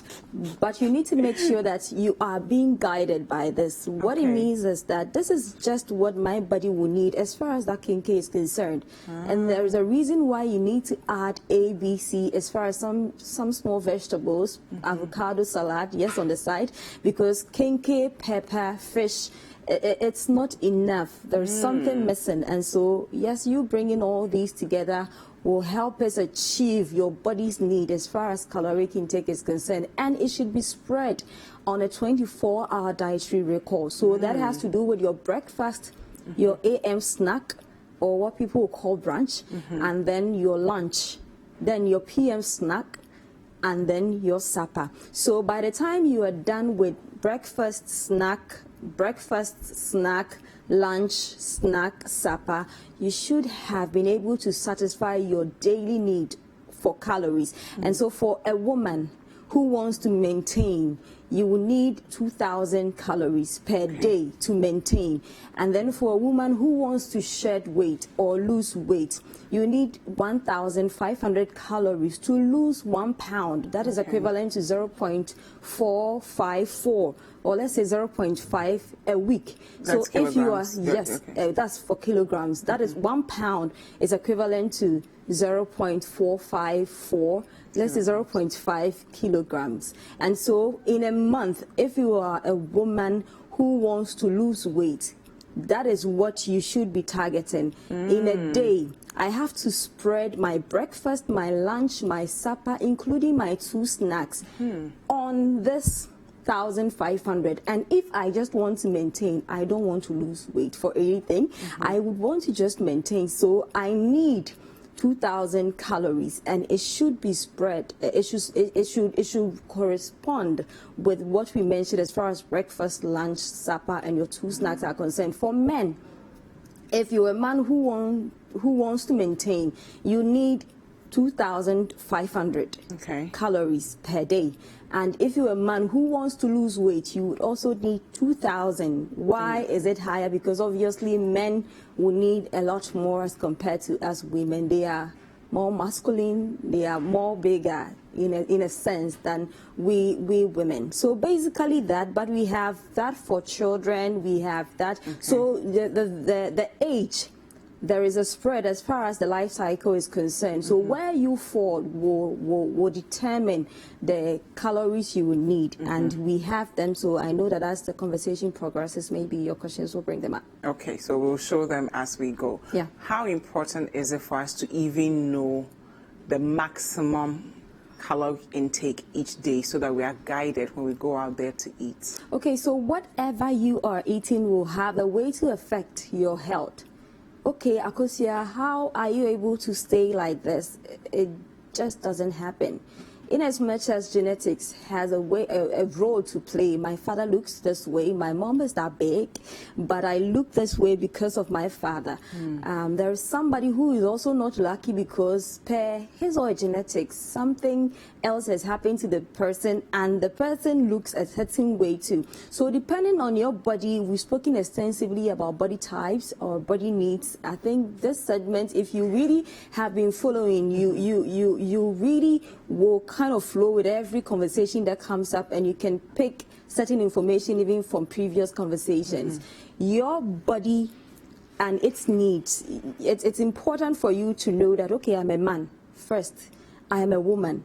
Sitting here, I am a woman, so definitely I know that I fall within the 1,500 to 2,000 calories per day. And I have to be conscious about it as far as whatever I'm putting in my mouth is concerned. So, okay, this morning I want to have, let's say, 2 ladles. That is where meal plans come in, and sometimes you are deliberately told the quantities to be eaten. So please, if you can have, if I can call for it, so we zoom in. Straightforward with a meal plan. We'll take a look at the meal plan. Okay, so yes, so if I am a woman and I want to eat, let's say this for breakfast, for snack, and for that, I have to be conscious about the fact that there is a reason why when you fall sick and go to the hospital, they don't just give you a bowl of para and just tell you to go home. There are measurements, there are dosages to whatever you are being given. So you don't just So what we're looking at now is a meal plan, something I would want to use for my recall. And then, yes, so for breakfast, I would want to have, let's say, yellow corn porridge. Why yellow corn? Yes, it's fortified, and so you have iron in there. I'm a nutritionist, so obviously it has to be nutritious. And so I do that, and I'm taking 2 to 3 ladles. I gave the room, yes, 2 ladles works for me, but let's say you have a viewer who is used to 5 ladles, and you are saying 2 ladles.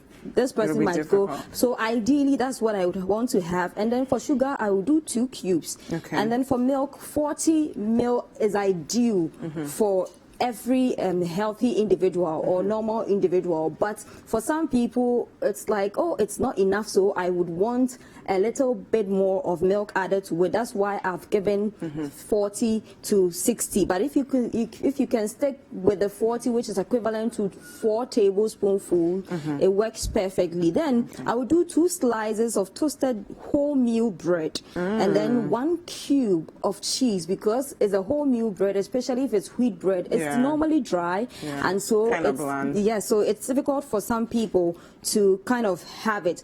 But ask yourself, with everything I've projected, how much sits in there as far as calories are concerned? Now, we need a food scale. Yes. So if you have a food scale in the house, what I will need you to do is to place everything you have on it. Scale. So let's say the 2 slices of bread, and a slice is equivalent to the sardine tin. If you have 2 slices of bread, yes, you know that if I take a slice of bread, I have 80 calories in there. And how did we come by the 80 calories? You need to measure in grams as far as the slice is concerned. And so let's say that when I measured, I had 15. As far as this is very technical, so please pay attention to it. Yes, why do we have 80 calories? As far as calories are concerned, you need to know the total amount of carbohydrates in there. You need to know the total amount of protein in there. You need to know the total amount of fat in there. And for the people who take alcohol, you need to know the total number of grams sits in there. So just a quick one, because I know there are viewers who take alcohol. If you do, yes, a shot or a drink of pure alcohol is equivalent to 8 grams. So now what you do is that if you take a shot which is equivalent to 8 grams or 10 mils, you have to multiply the 8 by the 7 as far as the calorie calculation is concerned. And so when you multiply 8 by 7, Dzifa, 8, 7. I'm your math teacher now, yes, Dzifa. Yeah, math teacher. So 8 by 7, you'd have 56. So if you are taking a shot, as far as alcohol is concerned, one shot, you are getting 56 calories. And it will form part of your 1,500 that you need, your 2,000 or your 2,500. So in nutrition and calculation of calories, whatever you put in there, even if it's a toffee, forms part of your daily needs. So you meet people who go like, oh, today I've just eaten twice in the day, I just took plantain chips. It is something. It is loaded in calories. We used oil to fry. And so as far as oil is concerned, when we even go to calorie calculation or calculating calories, 1 gram of oil is equivalent to 9 calories. So with oil or with fat, it's even higher. For carbohydrate, it is 4 calories. For protein, it is 4 calories. For fats, it's 9 calories. And for alcohol, it is 7 calories. So whatever you have in mind, let's say I put a slice of bread on my scale and I have, let's say, 20 grams. To know the calories in that slice, if it is 20 grams, I have to multiply it by 4, which is for carbohydrates as the main ingredient, because it falls under the staples. And the staples are loaded as far as the macronutrients are concerned. And carbohydrate, obviously, is a macronutrient. When you take bread, you have traces of fat in bread. And you can have 0.something grams as far as protein is concerned. So it's seen as something that is insignificant, because the total makeup of bread has to do with carbohydrate. So how do we get to a point where we can differentiate between good fat and bad fat, right? So you mentioned the bread, for instance. So I wake up in the morning, I want to eat white bread. What calories can I actually get from that versus going to get wheat bread, so that I measure the fat I'm getting from it versus the carbohydrates that I will actually need from the calories? Okay, so when it comes to caloric check, there are some food items which will serve you with fiber, like the wheat bread. So fiber will contribute to it as far as the whole gram or the weight of the product is concerned, as compared to, let's say, white bread or refined bread. It has 0 fiber. And so it means that there is something that we've also spoken about as far as glycemic index is concerned, and it has to do with how quickly food we eat is being converted into sugar. Yes, and so it has a higher glycemic index as compared to a wholemeal bread, for example, wheat bread. So obviously you are not just getting carbohydrate from a wheat bread, you are also getting some amount of fiber, and we all know the role of fiber in our health as far as nutrition is concerned. So I would choose or preach you taking wholemeal bread, because it is not refined and it has something more to it, and we know that fiber does a lot to us as far as even our gastric health is also concerned.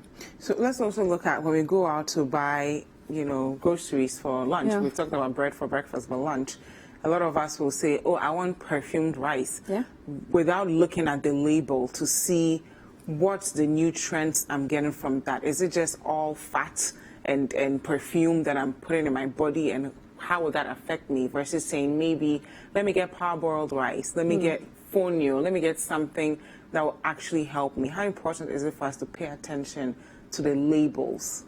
It is very important. Like you just said, I think you asked the question in some way, you answered even the question yourself, because if I know that, let's say, perfumed rice has something taken from it, and it's not even fortified, so if I don't want to do this, but I have to, because if it is done, it means that something has been taken from it, and a wise company or a wise business owner or manufacturer would want to fortify it, so that at least I've not just taken everything away from you, I've at least added something to it. That's why I spoke about fortification. We are preaching local rice, please eat Ghana rice. Yes, because for a very long time we've been told, because it smells good, go and buy. And maybe that was our parents' generation, but now we're paying the price because a lot of us are obese. Yes. We're eating these things because they smell good. Zero nutritional benefit. How do we change that habit and say, okay, I need this good fat for the energy. Everything else I consume will be turned into just bad fat, and I'm going to gain weight. I'm going to get diabetes, especially now that we have coronavirus. And it's so important for us to protect our immune system. The president said it, so everybody is kind of interested now. Yes, Dzifa, it's very important because, like I said, it always has to do with glycemic index for me as a nutritionist, because if you have something that will shoot your blood sugar levels and you move from more than you need, like I said, the excess will turn to hurt you. So yes, perfumed rice or flavored rice, as compared to what we have here, our Ghanaian rice. I don't want to say local rice. Yes, that's us. So what has to do with our Ghanaian rice? It has to do with the fact that, like we've spoken about it, it has the bran, it has all the three components, the bran and then the germ. It has everything intact. But for most of this perfumed rice, they have just one. You just have just the germ sitting in there, or the starch sitting in there. And like I said, if they are smart enough, they will even fortify it for you to also have some bit of nutrients. But what I will sit here and tell you, I've said this, I think this is the third time, is that our local or Ghanaian rice, they do have everything as far as the bran, as far as the germ, as far as the carbo, as far as the fiber, as far as the essential nutrients are concerned. They are blessed with iron. And we know the role of iron. Yes, it's such we are in bad times, and so we need to really plan what we are eating and make sure there is a measure to everything we are doing. If you are a man, know that you fall within this. If you are a woman, a man 2000 to 2005, that is for men. A woman 1005 to 2000. And for athletes, based on how much you are spending, that is why we've also spoken about it on this segment, that there is a need for refueling. So you need to also, so when you go to outside the outside world, for athletes, they have nutritionists. I'm yet to know if our Black Stars, they do have a nutritionist. They better. Yes, because everything they put in there is supposed to help them. And so if they are not bringing medals home, maybe you need to check and make sure you get them, yes, a nutritionist. So whatever you put in, Dzifa, it will give you out. The fufu you put in over the weekend, it will give you up, Dzifa. Yes, so luckily for me, I had a balanced meal. I had a lot of protein to balance the carbohydrate. So how many calories do you think you had there? Maybe that should be enough for 7,000. So per meal, if you are consuming 700, you can imagine by the time you are done with your breakfast. Oh, I didn't eat the whole day. I just ate fufu. That's it. I didn't eat anything else. You don't eat once a day, Dzifa. Okay. Let's ask the next I will do that again.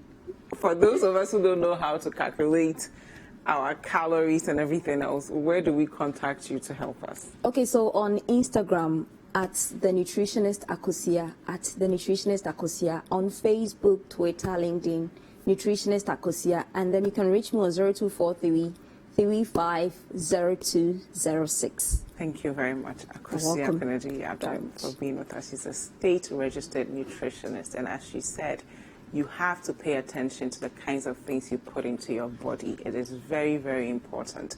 So when you're going out there, pick wheat bread over white bread. Pick local rice over the perfumed stuff. Pay attention to the labels and ensure that if you're a woman, maximum 1,500 calories a day is good for you. If you're a man, maximum 2,000 is good for you if you want to lose weight. If you want to maintain your weight, for a woman, 2,000 is fine, and for a man, 2,500 is good. Anything else than that will be saved as fat, and it will contribute to you getting diabetes and everything else that you don't need, especially in this COVID season that we all need to protect our immune system. Let's take a look at our entertainment highlights.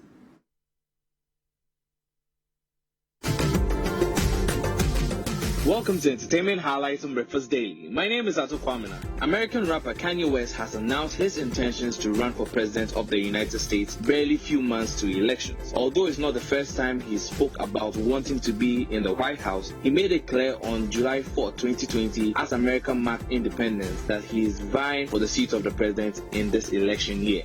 Back in 2015 at the MTV Video Music Awards, he stated that he had decided to run for president in 2020. But last November, he changed his mind from the initial 2020 to 2024. And now that he has declared, it is not clear if he is running on any political party's ticket. The 2020 United States presidential election is scheduled for Tuesday, November 3rd, 2020. It's also not clear if he has officially filed for the position. Social media has been divided over the tweet. Some are pledging their support, whilst others feel Taylor Swift is a better choice, and some also say he should just remain supporting Trump.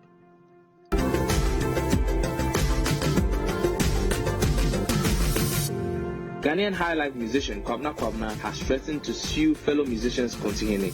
Over the last few days, Kontihene made some damning revelations about Kwaku in an interview. According to Kontihene, Kwaku has been on drugs for as long as he can remember. Responding to the allegations in an interview on Akua FM, Kwaku told Nana Romeo that this isn't the first time the rapper has made such allegations against him. He is making dangerous allegations that he has made a bad investment for spending his money on me. I shall take him to court. You do not do that. He should be very careful. Maybe he wants to do something and is riding on my name. According to him, the hate for Kontihene all started in 2006. He said Kontihene cursed him that he will not be able to produce any hit song apart from Us, which featured Kontihene.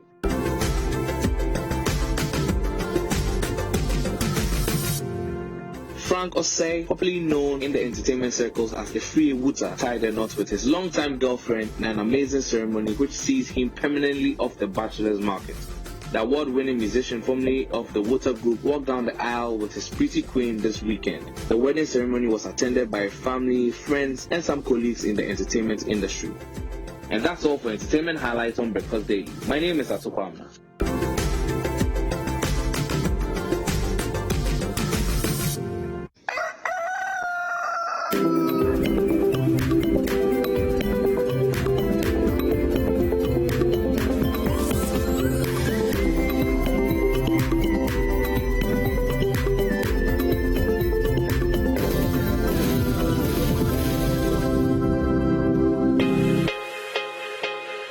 There is no promise we cannot keep.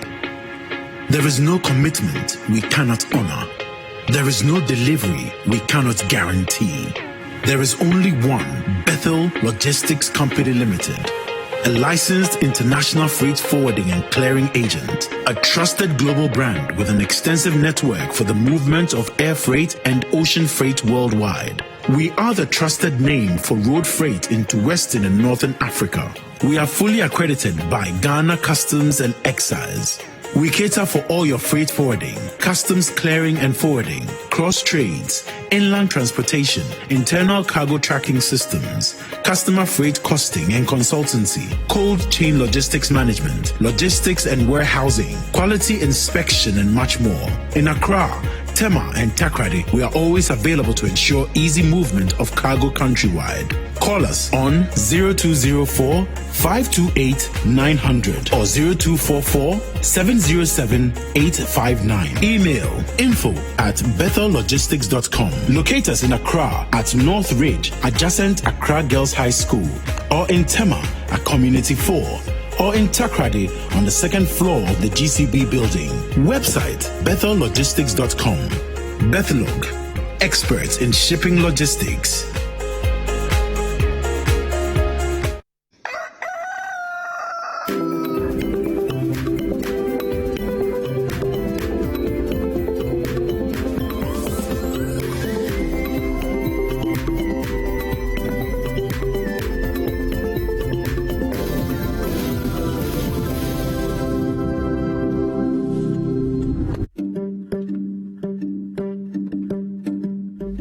The conversations that help you shape your spiritual journey as a Christian. Find the answers you seek. Catch the 700 Club with Pat Robertson every Sunday morning at 8:30 a.m. on City TV.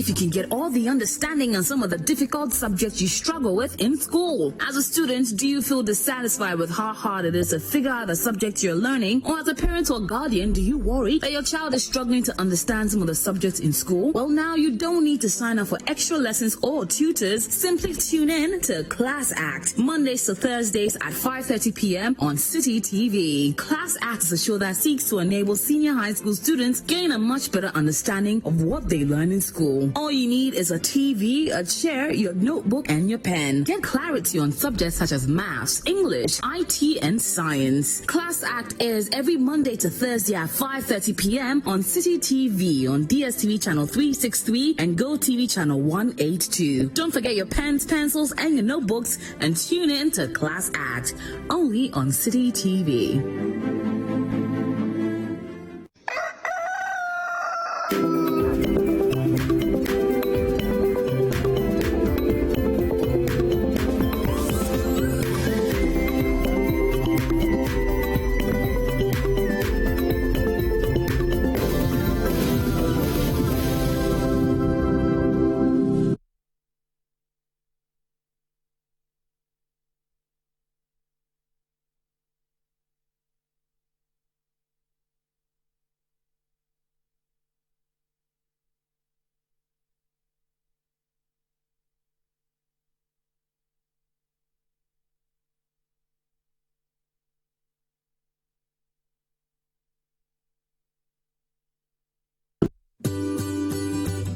City TV is live on DSTV. Go to channel 363.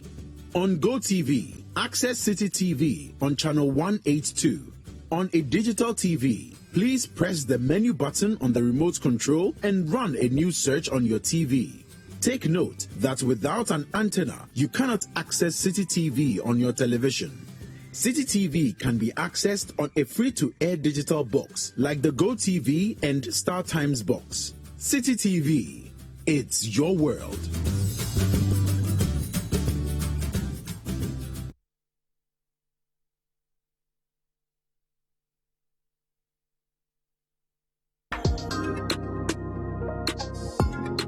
My first story says I've been dating my boyfriend for 3 years. He lost his job a few months into our relationship and things became tough.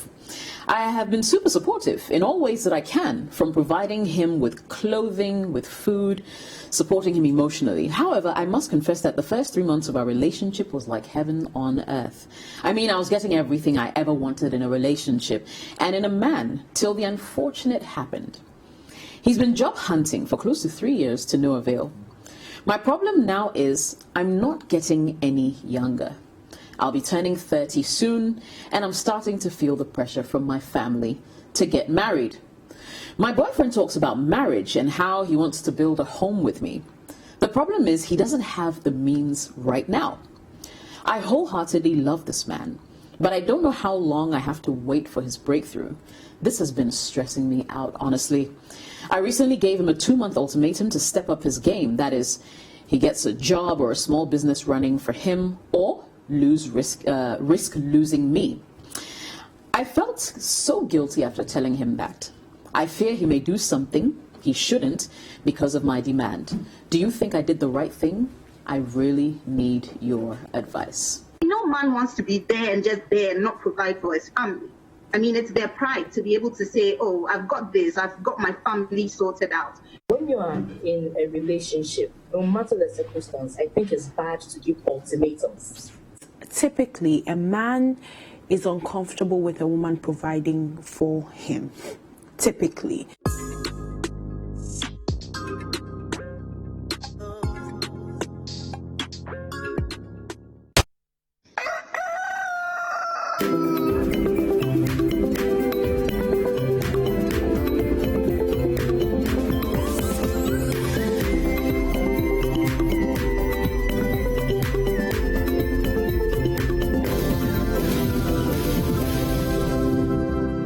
Welcome back. It's Breakfast Daily on City TV. Thank you so much for staying with us. Now, a couple of weeks ago, we asked a lot of young people to submit their talent for the keyboard, and they submitted over 250 videos. They've not made it to the finals yet, but they are so talented. We want to share some of their gifts with you. So let's take a look at some of the submissions we got for Keyboard Idol. I'm playing Presbyterian hymn 551 and 477.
So there's going to be a lot more of keyboard idols as the day goes by, as the days go by.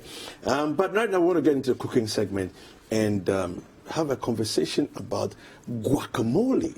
Flossie Azu is here with us, and she's going to help us to get into it. Hi, Flossie. Hi. Good morning. Good morning. How are you doing? I'm doing very well. I'm very well, thank you. All right, so guacamole. Guacamole. Yeah. Yes. Do you like guacamole? Okay, so I like avocado. Okay. And I know that anything that has a lot of avocado in it good. works for me. Yes. So I'm sure I would love guacamole. So you will love guacamole then. Today we're doing guacamole. It's a Mexican dip. Okay. But we're going to put a little West African, Ghanaian spin on it. Okay. So we're going to do it our style. Okay. And we're going to eat it with something a little bit different from what guacamole is usually eaten okay. with, right? So let's start by washing our hands because you know you're going to be my assistant. So let's get going. All right. We have our bowl to wash our hands Here we go. in, a little bit of soap, and then I'll help you, and then you help me. All right. How was your weekend? Well, it was okay. Not a great weekend. Yeah, I've been a bit under the weather. That's all. Yeah, but you know, it will get better. Yeah. So, yeah. Lots of vitamin C. Yeah, you know how it is. Lots of rest. Yeah. Lots of water, hydrate. Yeah. Okay, so let me have that. I'll help you with that. Okay, thank you. Okay. Here goes. So to wash our hands for at least 20 seconds. Yeah. I hope you're taking good care of yourself. This is not the time to get sick at all. As for that one, I do my best, Thank you very much. All right, so you're going to assist me, and we're going to make it. Okay. Right, so we have our avocado, we have lime. So I have lemon and lime here. You can use either, depending on how tangy you want it. We have our tomato, we have our onions as well. So, and of course we have the pepper. So let's get started. So what do you need me to do? I need you to finely chop the onions. Okay. And then I will start getting the garlic ready. Okay. So what do you usually eat avocado with? You said you love avocado. Oh, well, I mean, you know how you can do an egg sandwich. I do avocado sandwich. That's not bad, but that's also fully vegan or plant-based, completely plant-based. But that's me. Hey. Okay, so let's do that. Yeah, so we finally chop it. So the avocado, will mash it all up with the other ingredients to make our lovely, creamy, delicious dip. My weekend was actually good. I've been waiting for you to ask me how my weekend is, but you just let me not drop hints. I'm focused on getting this correct. So you like a good party, don't you? So how was your weekend? My weekend was absolutely fabulous. Really? Yes. Care to share? Of course. So it was my birthday on Tuesday. Oh wow! So this was my happy birthday. Thank you. This is my birthday weekend. Okay. And my birthday is the biggest day of the year, and it usually goes on for about 2 weeks. I see you are one of those. Oh yeah. You don't just celebrate on the day. Never that. It's such a great day. Why do you limit it to only one day? Yeah. Yeah. So I had a week of celebration. I was actually running a promotion with the pepper.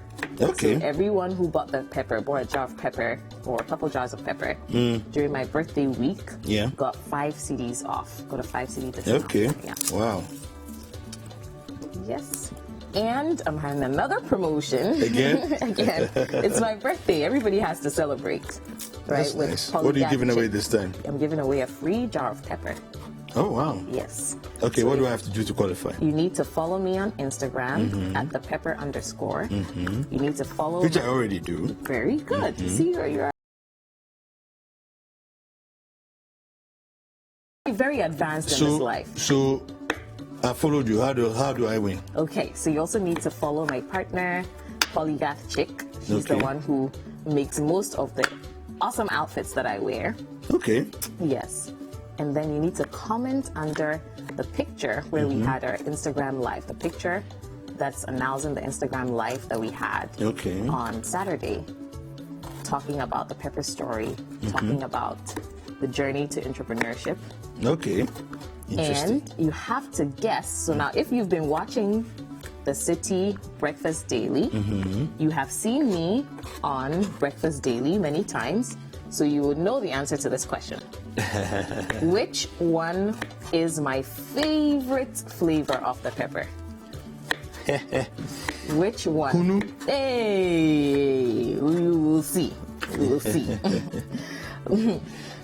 Am I giving it away? You're giving it away, though. So the person who's able to comment below, we will choose at random a winner to get a free jar of the pepper. Nice. See, some people who have been paying attention, people who are very attentive, who have been watching and listening and learning, will easily know the answer to that. So that's how to win. So promotions, sales, you know, birthday vibes. Do you like your birthday? And I think, mine is coming up soon. Oh, word? When is yours? August. Oh. Yeah. You have any big plans? No, this year, no. Oh, because of COVID? No, well, partly because of COVID, but I'm also not huge on on the, for me, there's significant years. So not every year is featured at the same level. How it is. I like that. Featured at the same level. I like that. That's me every year. Every year is a big year. Oh, yeah. Nice. I like your attention to detail. You really entered the onions. Thank you. I try. All right. So we've chopped the onions. We've chopped the garlic. We're putting it in our bowl now. And then we're going to chop the tomatoes as well. Okay. And chop the cilantro. Now, some people don't like cilantro. I do. I absolutely love cilantro. I'm not sure why not, though, because I think it's such an amazing It's an amazing herb, isn't it? I absolutely love it. But there's some people who have a genetic disposition. So for them, it tastes like soap, apparently. Okay. Oh, I see. Wow. So, I mean, if I'm eating, I don't want to be tasting soap, so I get it. Yeah. But I also kind of feel sad for them because they're missing out. Is there an alternative that would typically work for somebody who can't handle Usually cilantro? I use parsley. So every time I'm cooking and it calls for cilantro and there's someone who isn't a big fan, I just use parsley, which works. Some people use mint. I feel like mint's a little stronger and kind of like takes it off a little bit.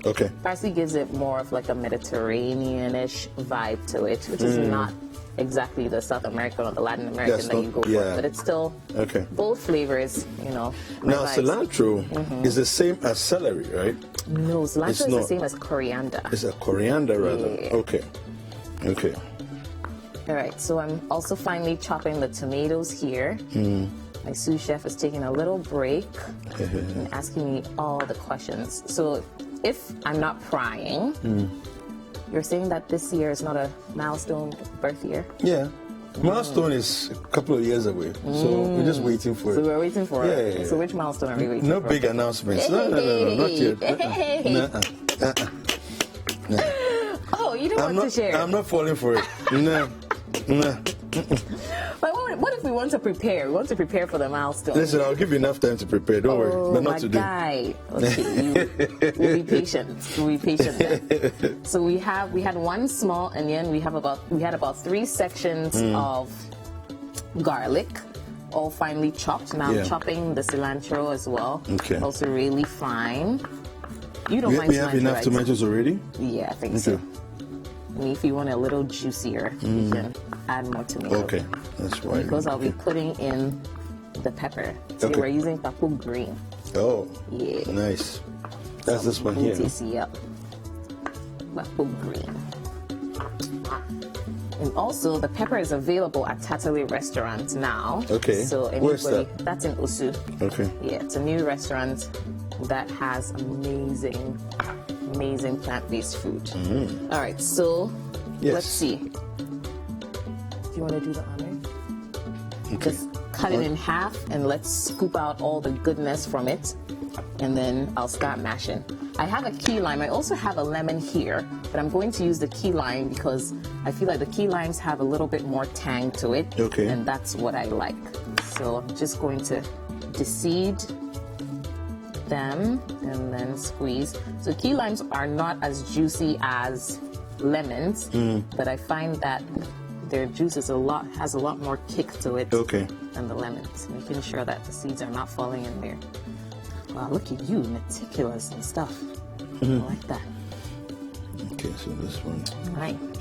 I'll put in the avocado in there. Look at that. So this avocado is super ripe, which is perfect for guacamole. It's easy to mash up. It's easy to get it all in there. Wow. When is avocado season? I'm not sure. I feel like avocados are something that deserve to be around all the time, round. Yeah. Absolutely, I agree with you. Okay. You have enough? Let's see. We'll put the full one in there. Yeah. So now we're just mashing it up. Just mashing it up. Look at that. You want to help? So let me cut this in there. I should just mix and mash. Yes, mix and mash. So it's a nice creamy dip. Now, usually you can use guacamole in your wraps, right? You can even top rice, right, with guacamole. Okay. Yeah, you can have it with chips. If you're having chips and dip, you can have chips and guacamole, which is great. It's but nice. Today, and this is so easy to make, it's you know. so easy to make. I mean, there are basic ingredients that are easy to find. Easy to find. They're all around and they're cheap. You know, it's not. This is not a like an expensive thing. At all. Yeah. And it's really filling. It's great for you. There's a vitamin C in there. We have some protein. We have some healthy fats. You know, this is good stuff. Okay, I'm gonna put the full key lime in there, making sure that the seeds are all out.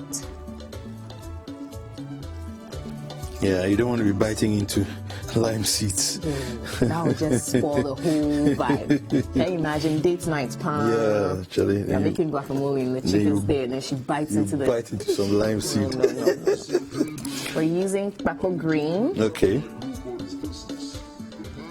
So we'll take about. Always use a clean, dry spoon. Okay. For the pepper, you know, because it's all natural, no preservatives. So mix it? Yes, please. How does it feel? You think we need a little more cilantro? Maybe a little bit. Okay. I know you like things full of flavor, so we'll do it just the way you like. Besides, I like the cilantro taste anyway. Yeah.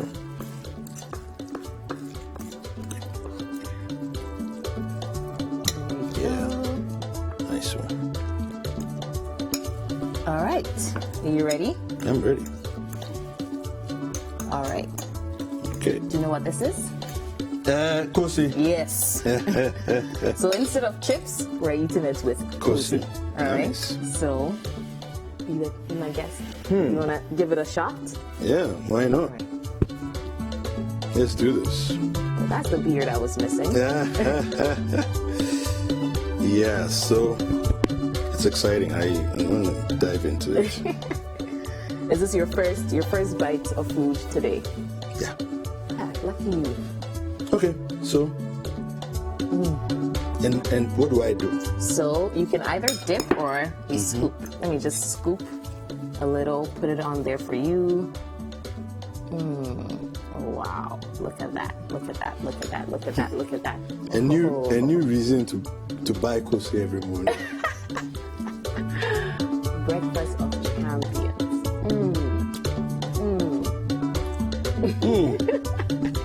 I love it. Has it got enough kick? Should we put more of the pepper in there? A little more.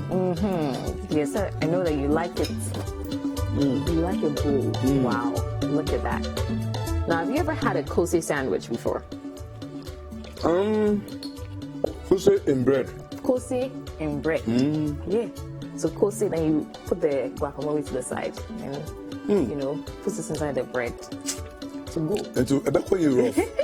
It's a really go. It's a reason destination. Wow, you finished that quick. This is heavenly. I love it.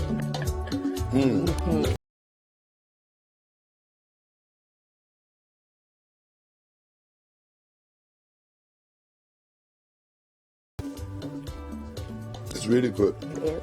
It's really good. Okay. Well, you didn't try any. I'm afraid that if I start, so we finish. So I should enter. I'm sure Dzifa is sitting there wondering, is he going to come here? Is he not going to come here? After all the people she ate this weekend, I'm wondering whether I should call her or But she not. didn't invite us. It's okay. You know what? We will do better. Dzifa, where are you? I think you should come. No, Dzifa loves avocado. She loves avocado. Come and let's Come and see your how far. Celebrate this guacamole. This is our Ghanaian spin on something. No, I love it. It's I love it. really good. It's really good. Okay, so let's go through the ingredients again. Okay, so we have tomatoes. We have avocado pear. We have cilantro. We have onions. Yes. And then we have lime. Yeah, we have lime. And then we have Kwaku green. Kwaku green. The pepper. Yeah.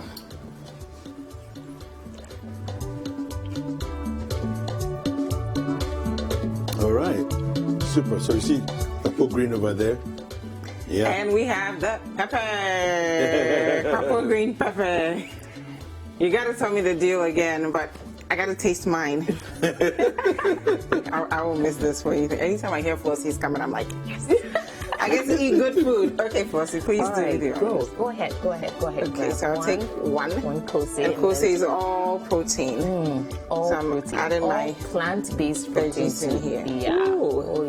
Oh yeah. Look at that. So I get all my nutritional benefits. Mm. Yeah. All right, let's take this to test. It's really nice, huh?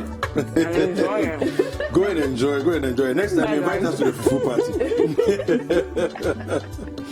Yeah, no, so that's fantastic. I think it's easy to make. It is. It's really quick. It's quick. And you can put it in your wraps, on your sandwiches, on your rice. Like sometimes even when I fry atomo, do you know what atomo is? Atomo, yeah. You do? Yeah. Are you sure? Yeah, I think so.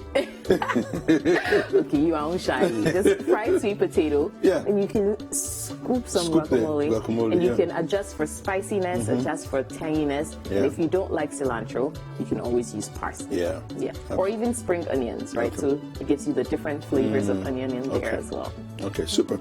Where can people who are watching right now find you? And all this goodness. The pepper. Oh, we didn't talk about garlic. We also added garlic to it. Garlic, yes. Garlic is in there as well. So you can buy the pepper at Tatale Restaurant in Osu, right?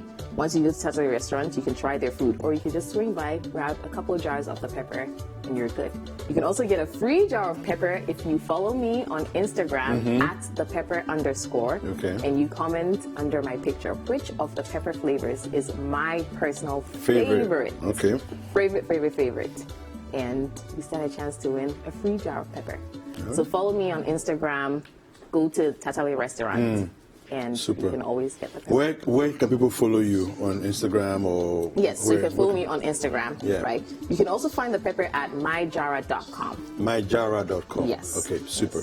Thank you very much. You're welcome. Flossie Azu has been helping us to discover a new way to do guacamole. You know, this is the African spin, or the West African spin to guacamole, as compared to the South American spin to it. All right, we're going to go back and look at a bit of the keyboard idol.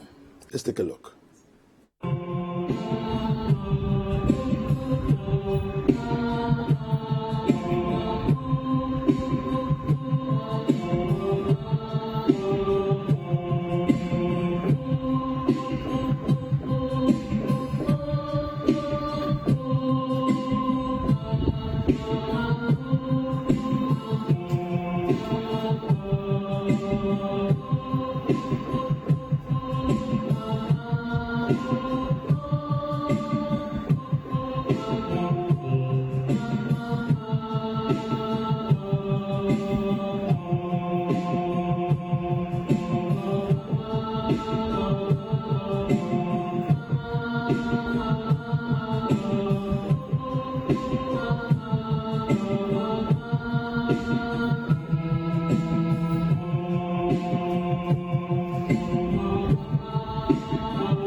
Let's see, oh my God.